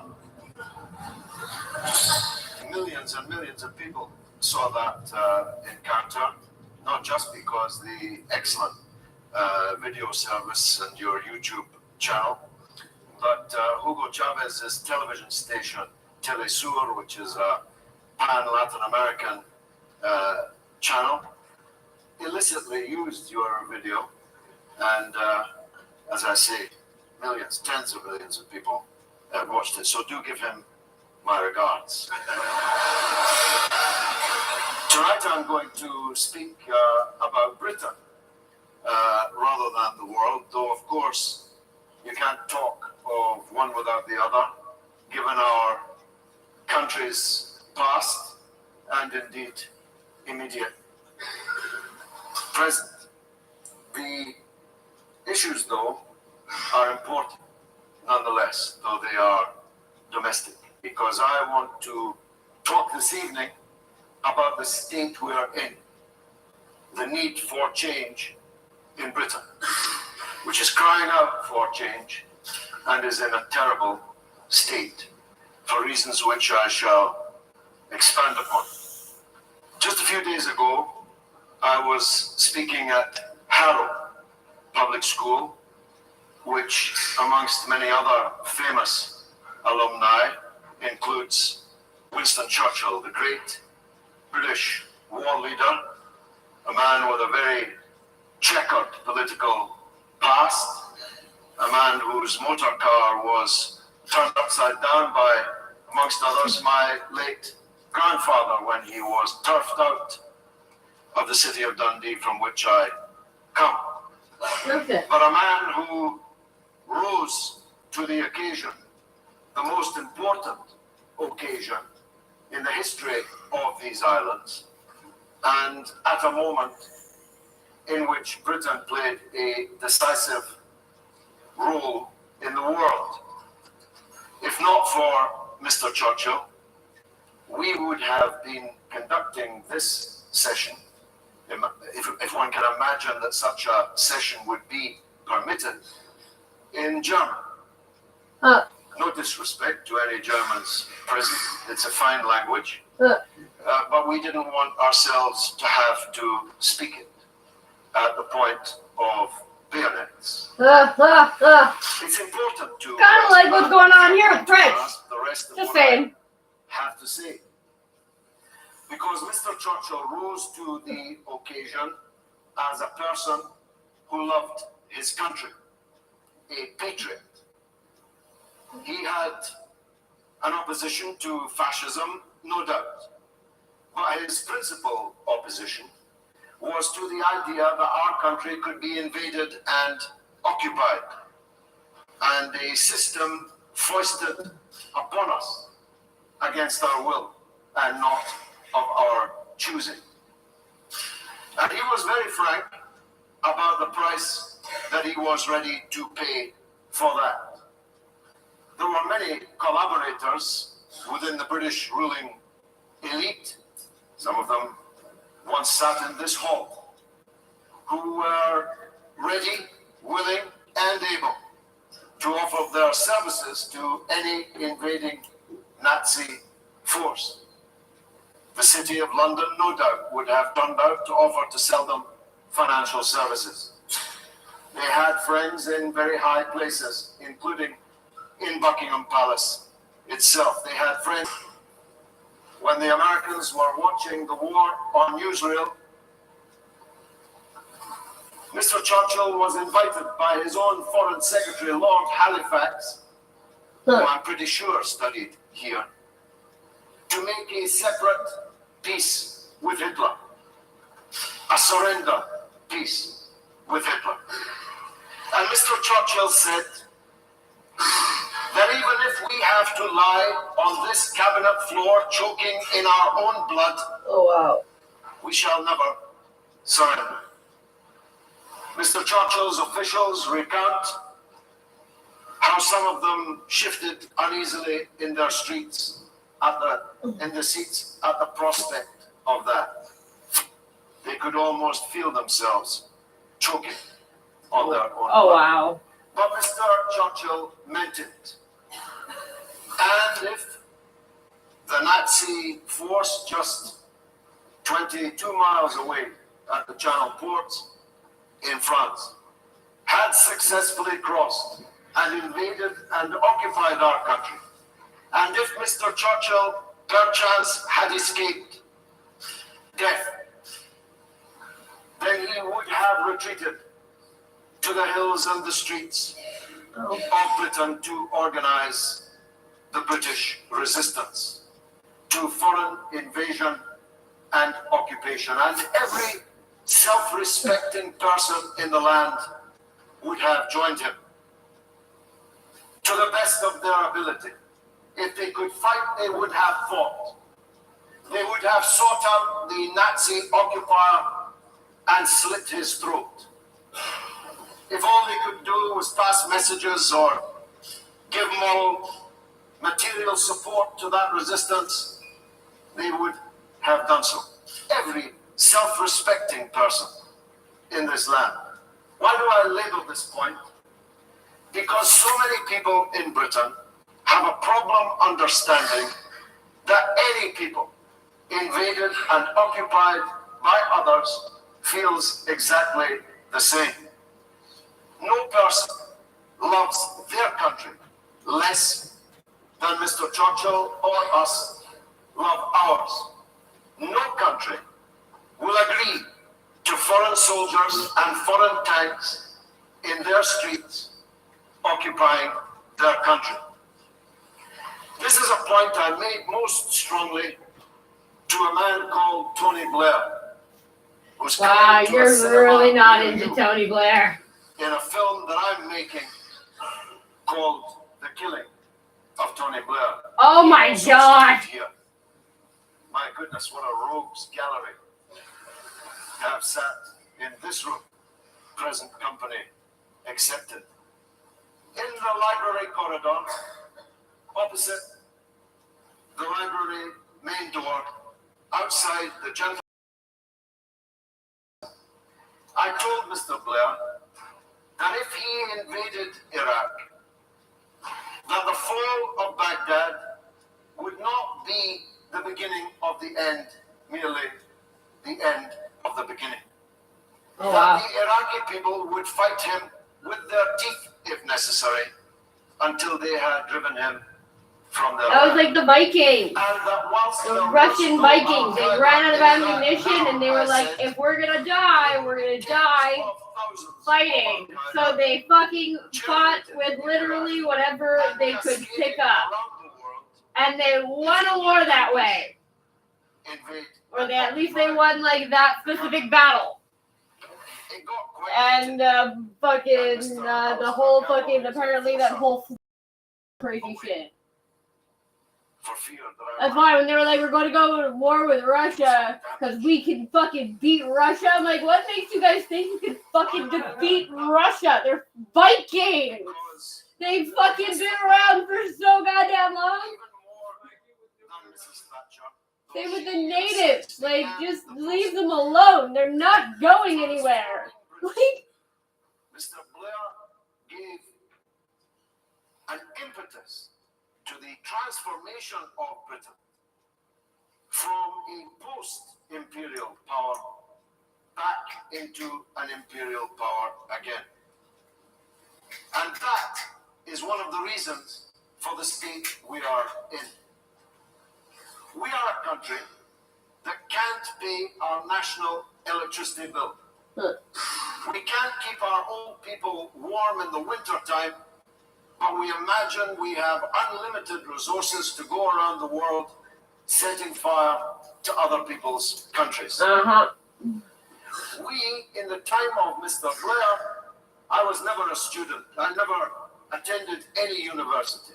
I worked from the age of 16 and paid tax to pay for the Oxford education of Mr. Blair and half of his cabinet, and even to give him a student grant to enjoy it with. Now every one of you is paying, I imagine, the top dollar, £10,000 a year. Someone's hat just fell from the I don't know. I just wanted you to know that I'm allowed. 10,000 is it here? 10,000 a year? And 9,000 in most places. I went to the University of Greenwich last Wednesday, where £9,000 is the norm, and where the vast majority of students are working class or lower middle class students struggling badly with the costs of university education. One of the reasons why our country, which once could afford, in the immediate post-Second World War years, to build a national health service, to build 300,000 new council houses a year, one of which I was lucky enough to grow up in. A country that could build a welfare state, could transform the post-war United Kingdom, give cod liver oil and orange juice and milk and school lunches free to children like me, is now applying a bedroom tax upon the poor, is now slashing public expenditure to the bone, throwing hundreds of thousands of people out of work, charging our students through the nose to be educated, unable to meet the very basic requirements of that welfare state that Mr. Attlee, the Prime Minister, in 1945, whose school, Haileybury, I also spoke at last week, had made something special of this country by creating. Mrs. Thatcher and Mr. Blair, after her, we shan't mention Mr. Brown, an unfortunate interregnum of just 2 years, thank God, which was a mere shadow even of the premiership that had immediately preceded it. The Blairites, the Thatcherites have been in power in this country for the last almost 45 years. And they have turned the clock back in important respects to what Britain was like before the Second World War and before the great reforming Labour government of 1945. We have millions of people unemployed. In my constituency of Bradford West, which is one of the very poorest places in the country, life is completely incomparable to the life that you are living here. 50% of the young people in my constituency are unemployed. What? No job, no education, no training, just on the streets, where of course the devil easily finds work for idle hands. The public realm in my constituency can be viewed from a car just by driving through the centre. The boarded up shops, the crumbling masonry, the big hole in the ground, for those of you who know Bradford. I think ours is like 26% or something like This is that. the main thrust of what I have to say this evening. We have a political class which is completely incapable of rising to that challenge in the way that Mr. Churchill rose to his. Our country is crumbling all around us. In fact, you may not have noticed it, but next September, in the referendum in Scotland, our country may cease to exist. I doubt if you're properly focused on that yet. But the United Kingdom may cease to exist next September. Such is the hatred in Scotland of Tory rule and of the new Labour rule which preceded it. The what? Our political class has merged into one. Even in the 26 years that I have sat in the House of Commons, I have watched the gap narrow, the men and women shrink metaphorically, with their shrunken ambition, which mirrors their shrunken abilities to communicate, for they have little to communicate. Do you have a problem with little people? Are you like, is this a thing that people have, like chiefs? Well, and to Jesus continue really the has a metaphor problem with them. It's of just that this. he pukes every time he sees one. Like he gets so scared that he pukes.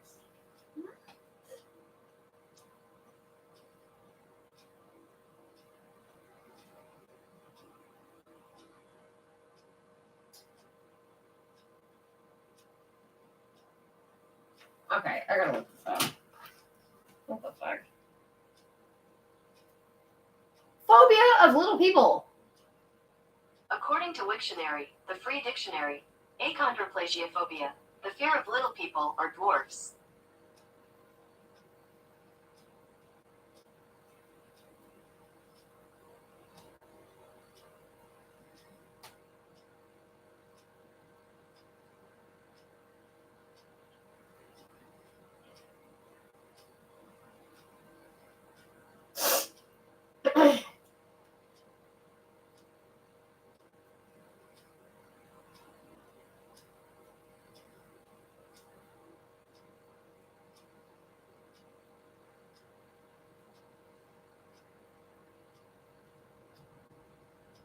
This isn't.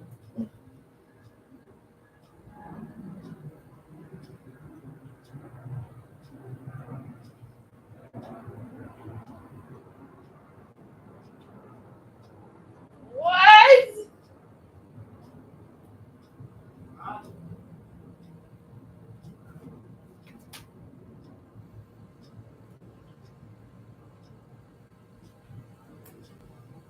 And one of the women in this group of four has something that's called achondrophobia. For those of you who don't know what that is, that's a fear of little people. Alright? And that shit is real, okay? It's real. And it's not, oh, he's kind of creepy. It's more like, okay, like What? now, here's the best part of the story. The three friends brought this woman to my show, sat in the front row. All of them knew she had achondrophobia. And they were all just sitting there like, this is going to be a hoot. Oh my God. Now, I'm all for a good practical joke. I love a good prank. Just warn me, okay? If I would have known that this woman was afraid of little people, I would have run on stage wearing a Viking helmet. I don't even touch the microphone. This woman stands up and in front of the entire audience just goes, Jesus Christ! I'm trying to do a show. A woman yells, Jesus Christ. I start looking around. Is Tim Tebow here? Shut the fuck up.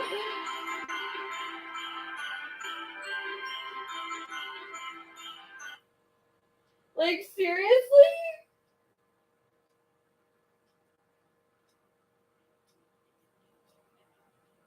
That's pretty fucked up. So now we know.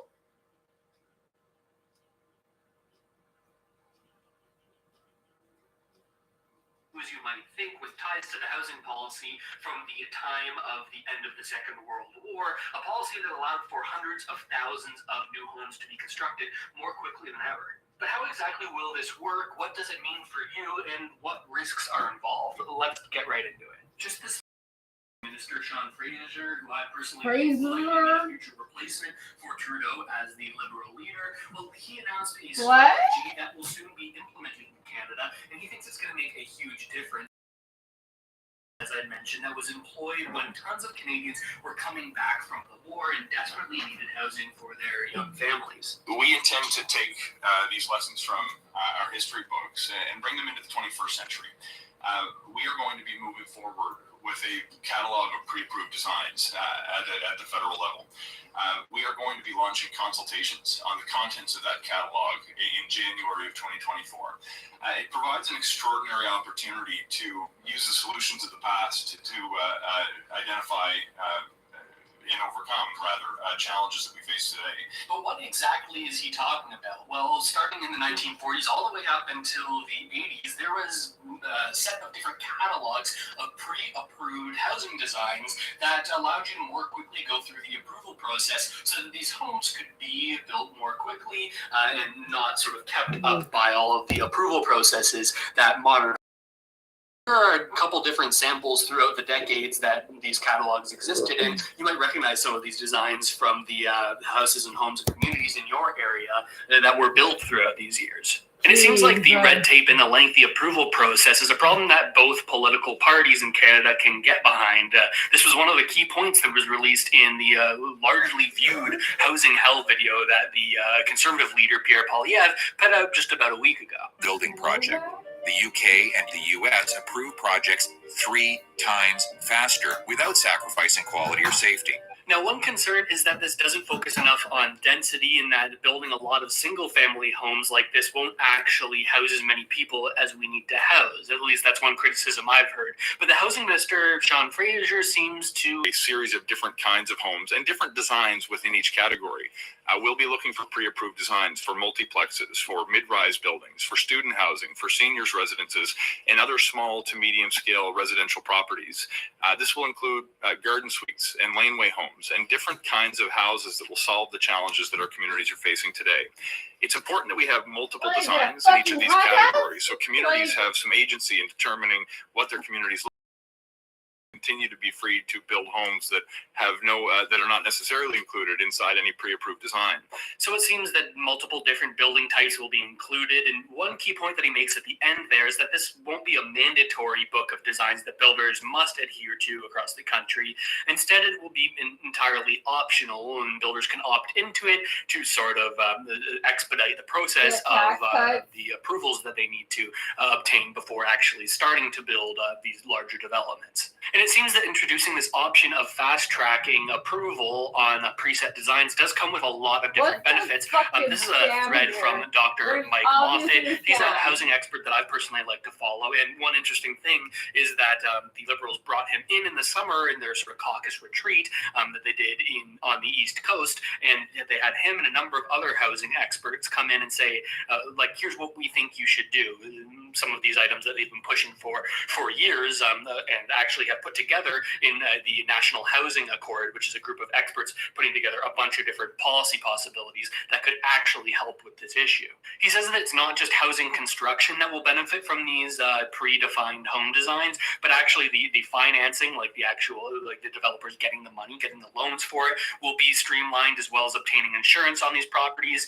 He makes the comparison like, okay, if you got an exotic car that an insurer has never had before, then it's probably going to be more expensive and a more lengthy process to obtain insurance on it. The same goes for housing, right? Largely these days, all of the building has been bespoke or has been unique one by one, and you have to go through a lengthy approval process.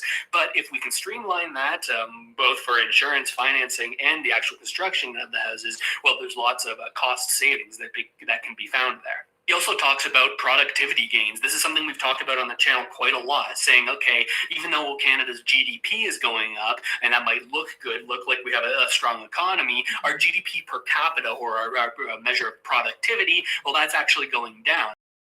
a way to address that, at least in part, making builders more productive. Meaning, okay, we can, if we're building the same home over and over again, or from a set a catalog of homes, well then maybe set designs of houses, you can produce those materials en masse far easier, because you're not taking as much of a risk in producing these materials, right? You know that if you create these materials that are needed for the homes, that they're going to be used. We can take that idea and bring it into the 21st. Like, what we build when in the they future talk might not people, look quite like the or, like, victory homes of the past general century. public. They'll involve new technologies, including modular housing, panelization, mass timber, and even 3D printing. But if we're willing to learn from the lessons of the past, we can identify solutions that will solve the housing challenges that Canada's facing today. So you might like some of the ways those houses look, and you might absolutely hate it. The nice thing is you're not forced to buy it. This is just something that will allow for more supply to hit the market. Ideally, if it's implemented in the right way, hopefully allowing for homes that you do like the look of to at least remain a little more stagnant in value over the coming years if we are actually able to create a larger supply through a program like this. But of course, these designs aren't set in stone. In fact, we'll have to wait a while before we can potentially see any of the benefits of this strategy. So in terms of timeline, I've mentioned we're going to launch a consultation in January. We anticipate that we will have blueprints that you can look at in calendar year 2024. My hope is that we'll be able to have them start to roll out in the fall. Keep in mind, there's the possibility as new technologies emerge to add designs in the sense that we can create a living program, so to speak. For example, although we have significant technology with in place when it comes to modular home construction panelization, 3D printing has an opportunity to expand the scale of their operations in Canada, and to the extent we in the future determine there's designs we could add for new technologies that emerge, that could happen subsequent to a fall 2024 timeline. So very interesting stuff, right? Now I've got to give them credit where it's due. I applaud the Liberals here. I think that this is a good idea. Although, as I always say, the devil is in the details. We don't know if this will work out. It'll largely come down to the legislation that's drafted and potentially passed that will allow for this, and also how municipalities react to it as well, right? Because ultimately the jurisdiction of housing is in the provincial governments and the municipal governments, the provinces and the cities. So we might see not in my backyard or NIMBY municipalities fight against these plans, maybe saying that we don't want this homogenized look where there's so many similar homes. But I think that having more homes, even if they look more similar than the homes do today in some of the newer developed neighborhoods, it's probably a better thing to just at least have the housing rather than not have it. Do you get what I'm saying? And one other thing I'm really going to look out for is how the Conservative Party reacts to all of this. They've been hammering home the red tape bureaucracy message as the issue for housing in Canada, largely blaming the Liberals for this. And I think that this plan, at least in part, talks to this, right? It addresses it to some extent. But I also don't see a world where Pierre Poilievre and the Conservatives applauds the Liberals for this decision, even though it kind of is in line with the type of thing that he's been saying he would do if he was in power. I also think that if the Liberals want to have a chance in hell of winning the next election, they likely need to move off of Trudeau as leader and probably do that rather soon. I think, at least maybe this is how I feel, but I think Canadians want leaders who don't talk to them like they're stupid, right? In a performative, let's all work together and be happy kind of way. I think Trudeau talks like that. I also think Freeland talks in a very similar way. But Fraser, as I said before, does seem like a breath of fresh air, at least when it comes to the way that he speaks to Canadians, even if he is potentially handcuffed right now by the government's policy decisions of the past, likely unable to pivot. Otherwise, he could make his current boss, the Prime Minister, and the current government look bad, sort of pivoting away from some of the housing decisions of the past few years. So it's definitely going to be interesting to watch all of this pan out, and I'm curious what you think about it. I could be wrong on all of this. This is something that seems exciting to me, but maybe I'm missing something. Maybe I've got this completely wrong. Either way, let me know down in the comments what you think about it. What have I got right? What have I got wrong? All that good stuff. I'm trying to figure it out just as much as you are, so I appreciate your feedback. And with all that said, subscribe to the channel if you haven't already done so. I hope this video has helped you out at least a little bit, and I'll see you next time.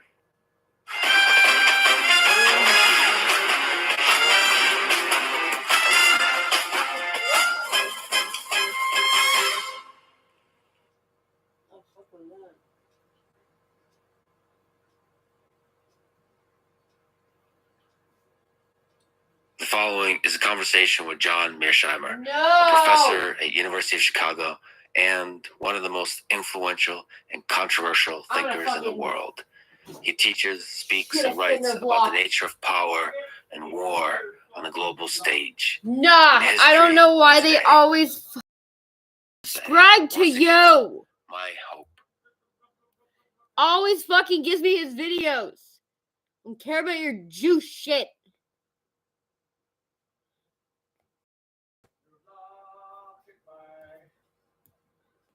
What is going on, beautiful people? Today we're talking about narcissistic mothers. Yep. If you're new here, my name is Lee Hammock. I'm a clinically diagnosed narcissist, and welcome to another episode of The Narcissist Code.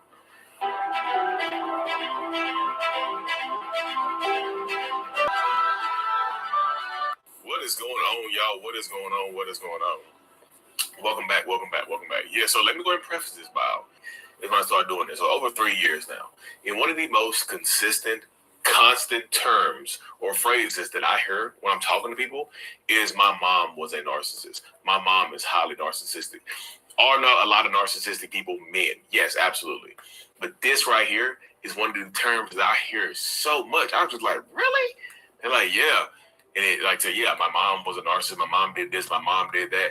I hear so many horror stories from people about toxic, narcissistic mothers. I've seen it happening. Yeah, I've seen this happen in real life too. One of my good friends, she has a narcissistic mom, and watching this stuff play out in real life is mind blowing. It is wild. So so to speak, it can be absolutely crazy. So we're going to go into some different signs, symptoms, signs, and traits of narcissistic mothers. If you have one, if you dealt with one, and whatnot. So, narcissistic mothers. The first thing you want to know about narcissistic mothers, y'all, is that they do not respect your boundaries.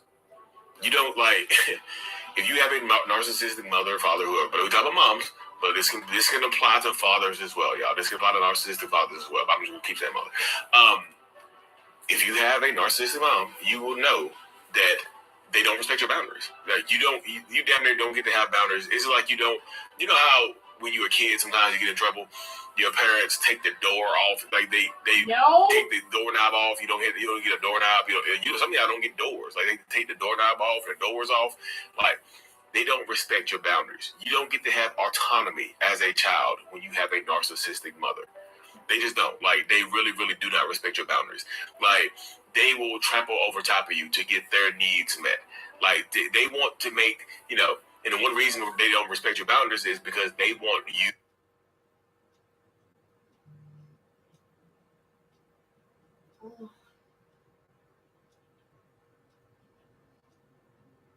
Why do you kill me so hard?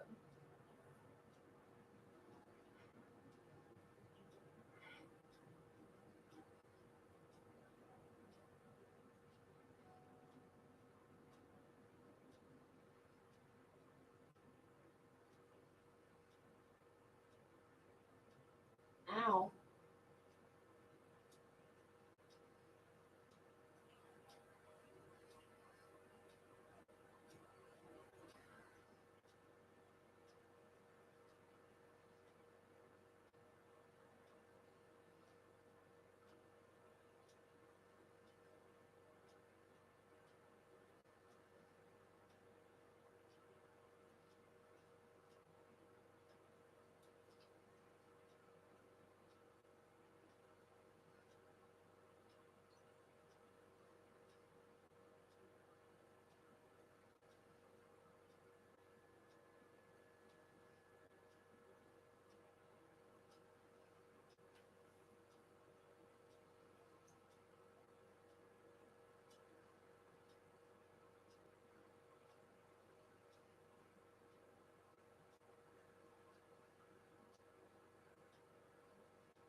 What happened to my...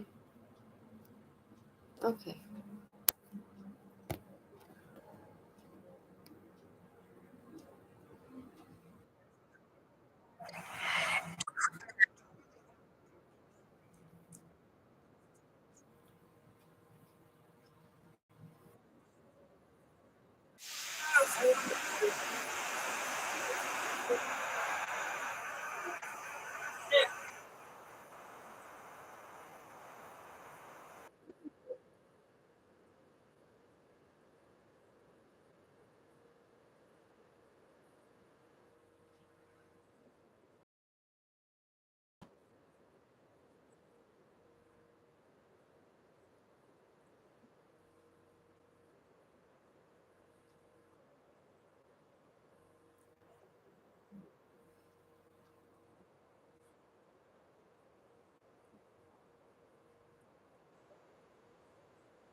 obviously.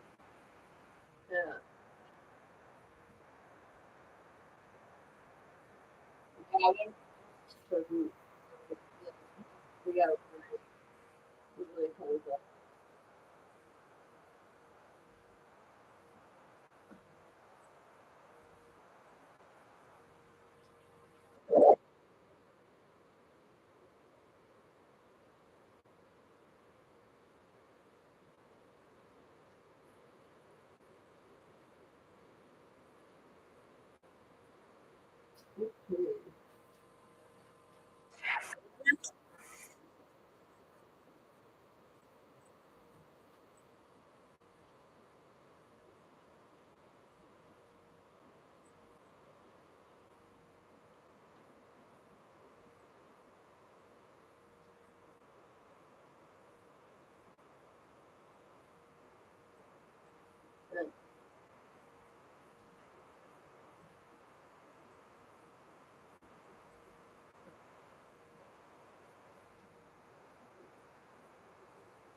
Nah.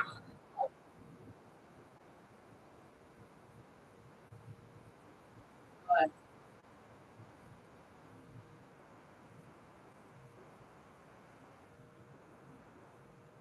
yeah.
Scream at the moon? Oh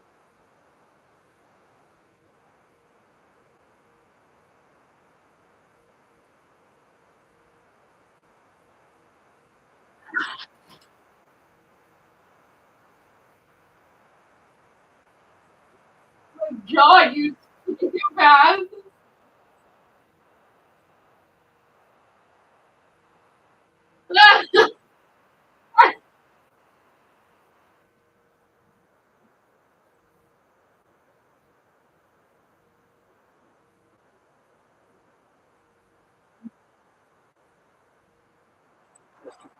Yeah, you seem like cray cray.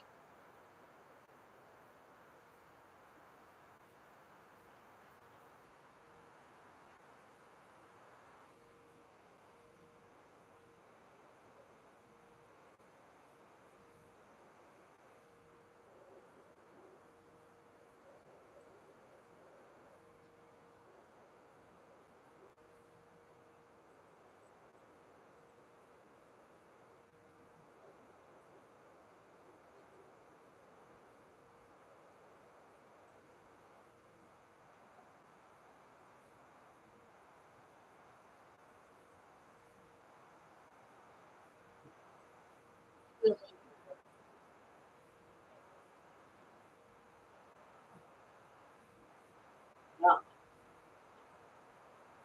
No.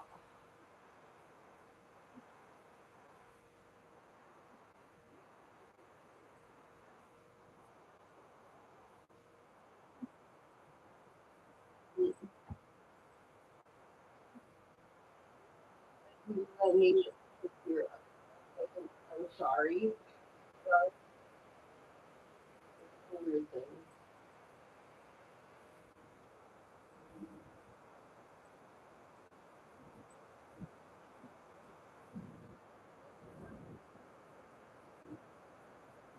I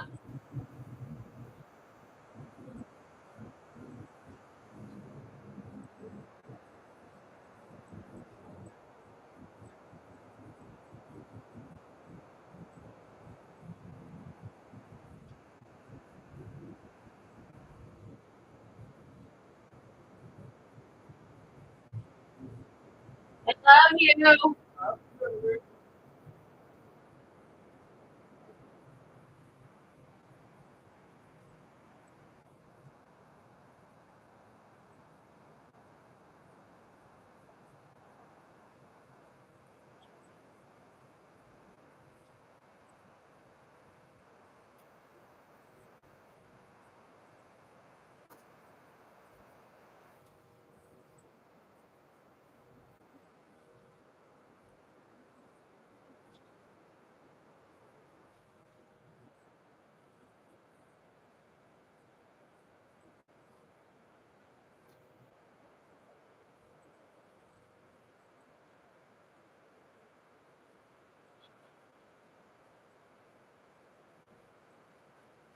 Oh, you mean a mature breakup? No.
Ow.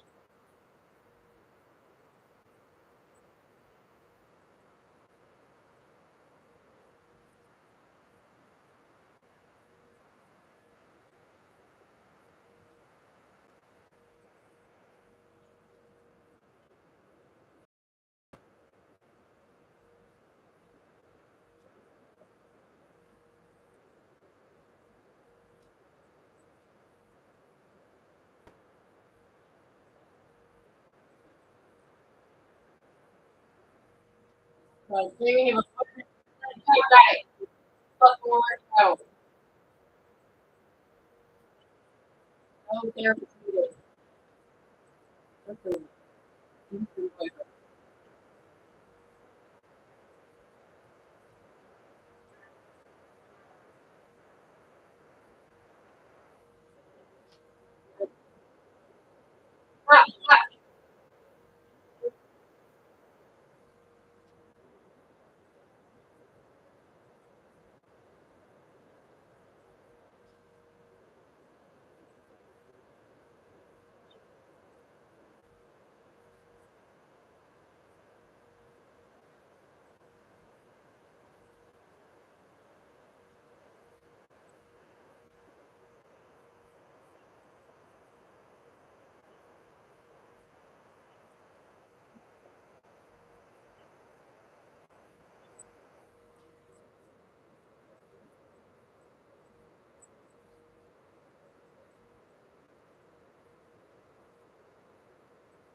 Wow.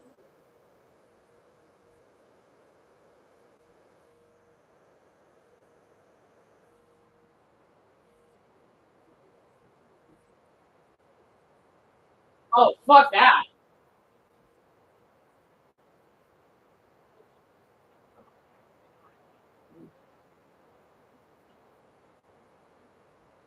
Yeah. Rightfully so. But if you have a child, you're relying on having a child, that's a problem. Yeah.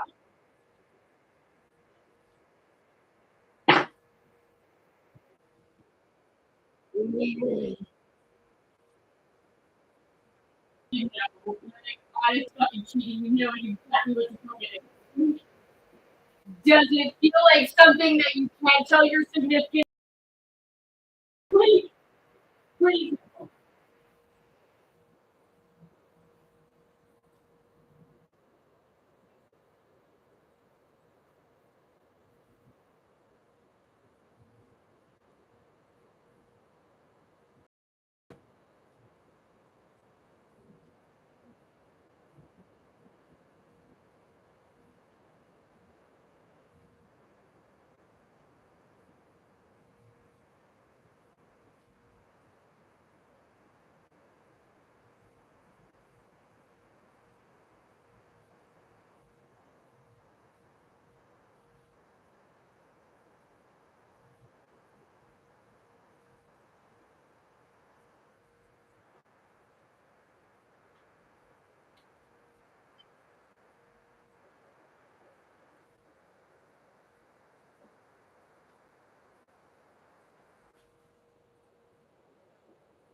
Huh.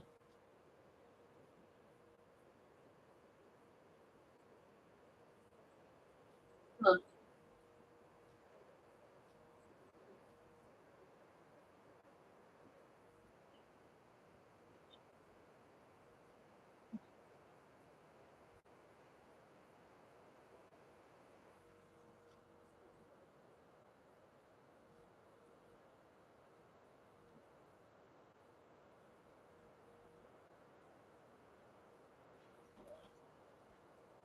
Huh.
Yeah, because I had to and just their pictures really wild about this.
Yeah.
Ow.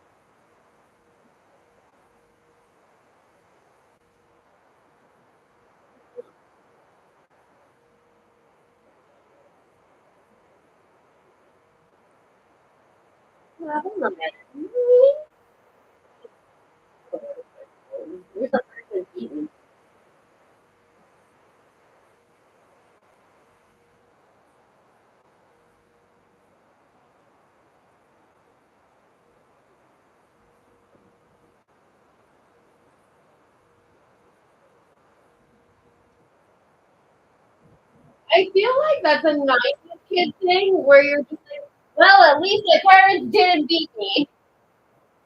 Like, as if it's like, what better than that?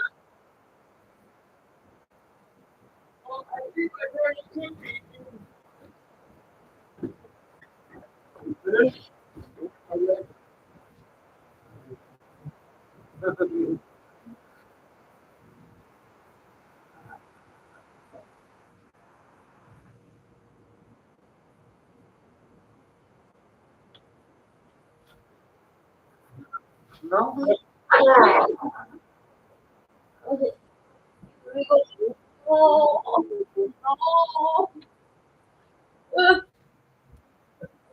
oh.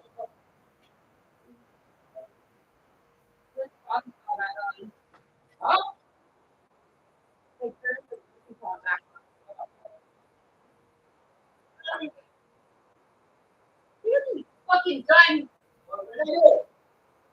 You really said. I believe you.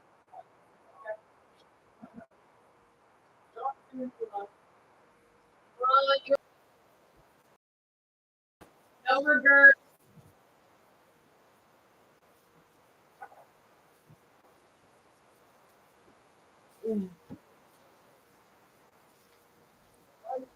Okay, I'll do it. Remember. I'll do the fourth thing.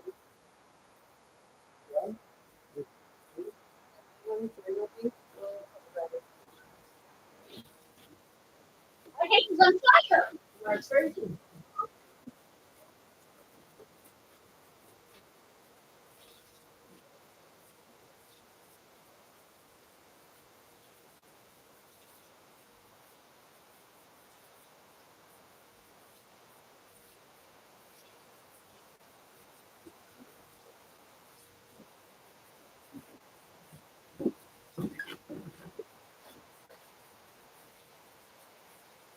My hair is right.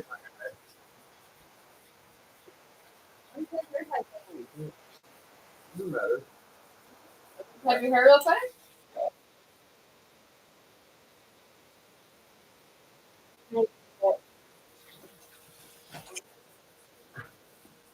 Punch! Punch! Who do you know?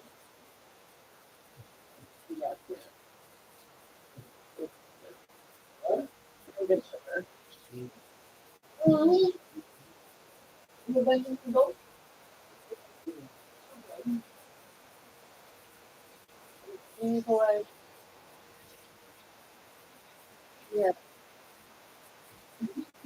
I want you to know.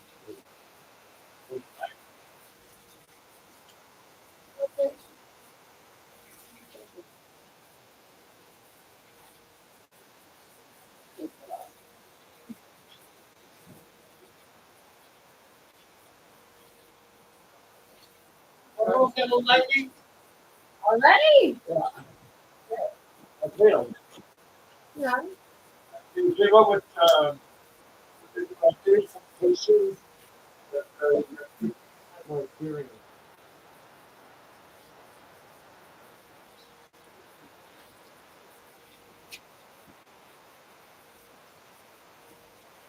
I like when you fight me, buddy. Called Shadowboxing. Oh, yeah. If you bring someone in high school called everybody. Like if you move like this at Eric Clark, you're supposed to have to do your moves. Really freaking shred. Yeah. I think I got like 80 something that year for gym, and my teacher was like, 5 years I've been your gym teacher, and I've never seen you with so much fucking effort into any gym class you've ever attended. And I was like, thank you, sir. It was not a compliment. I gave that man a hard time. No, I don't want to look at your heartbeat. Right now. I stole that. I believe you. Little fun. I brought to the hospital for his seizure. He forced him to go. Well, I didn't force him. I just the ambulance drivers were like, "You should probably go," and I was like, "You probably listen to the ambulance drivers." I'm like walking away at 8 o'clock in the morning. He was just like, "See, I was like, wow."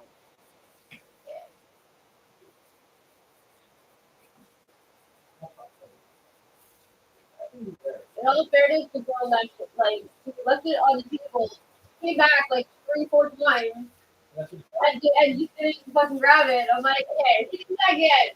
Put my bag on top of it. And when we leave, it's gonna be like, in my bag. It's like $2.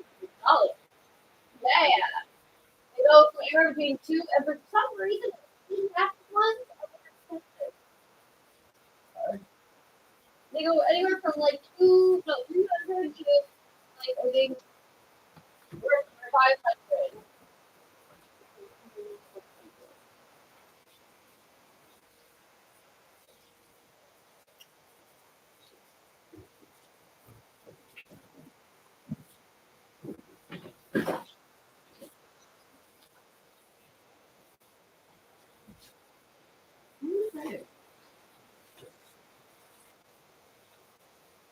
The boxes.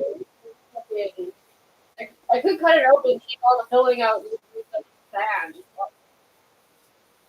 Oh, I don't know if it is. I honestly have no clue. But I just know the material probably would be like at least it wasn't a bleach thing. Right, see what outside. Yeah. Thing is heavy as fucking holy shit. You saw the one I gave you?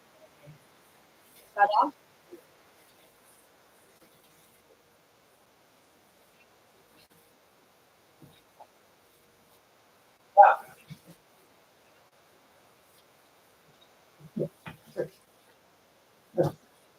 It's bad. I'm just one. It hurt so fucking much it scratched the fucking hand. Not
yeah.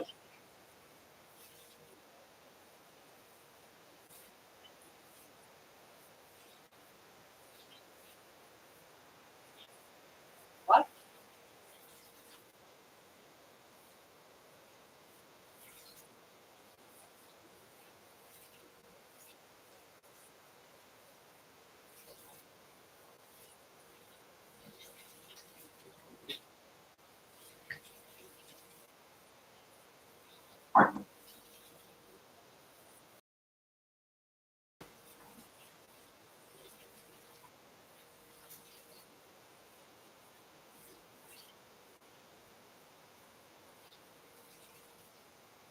Do whatever you want.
It could.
Huh?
retarded.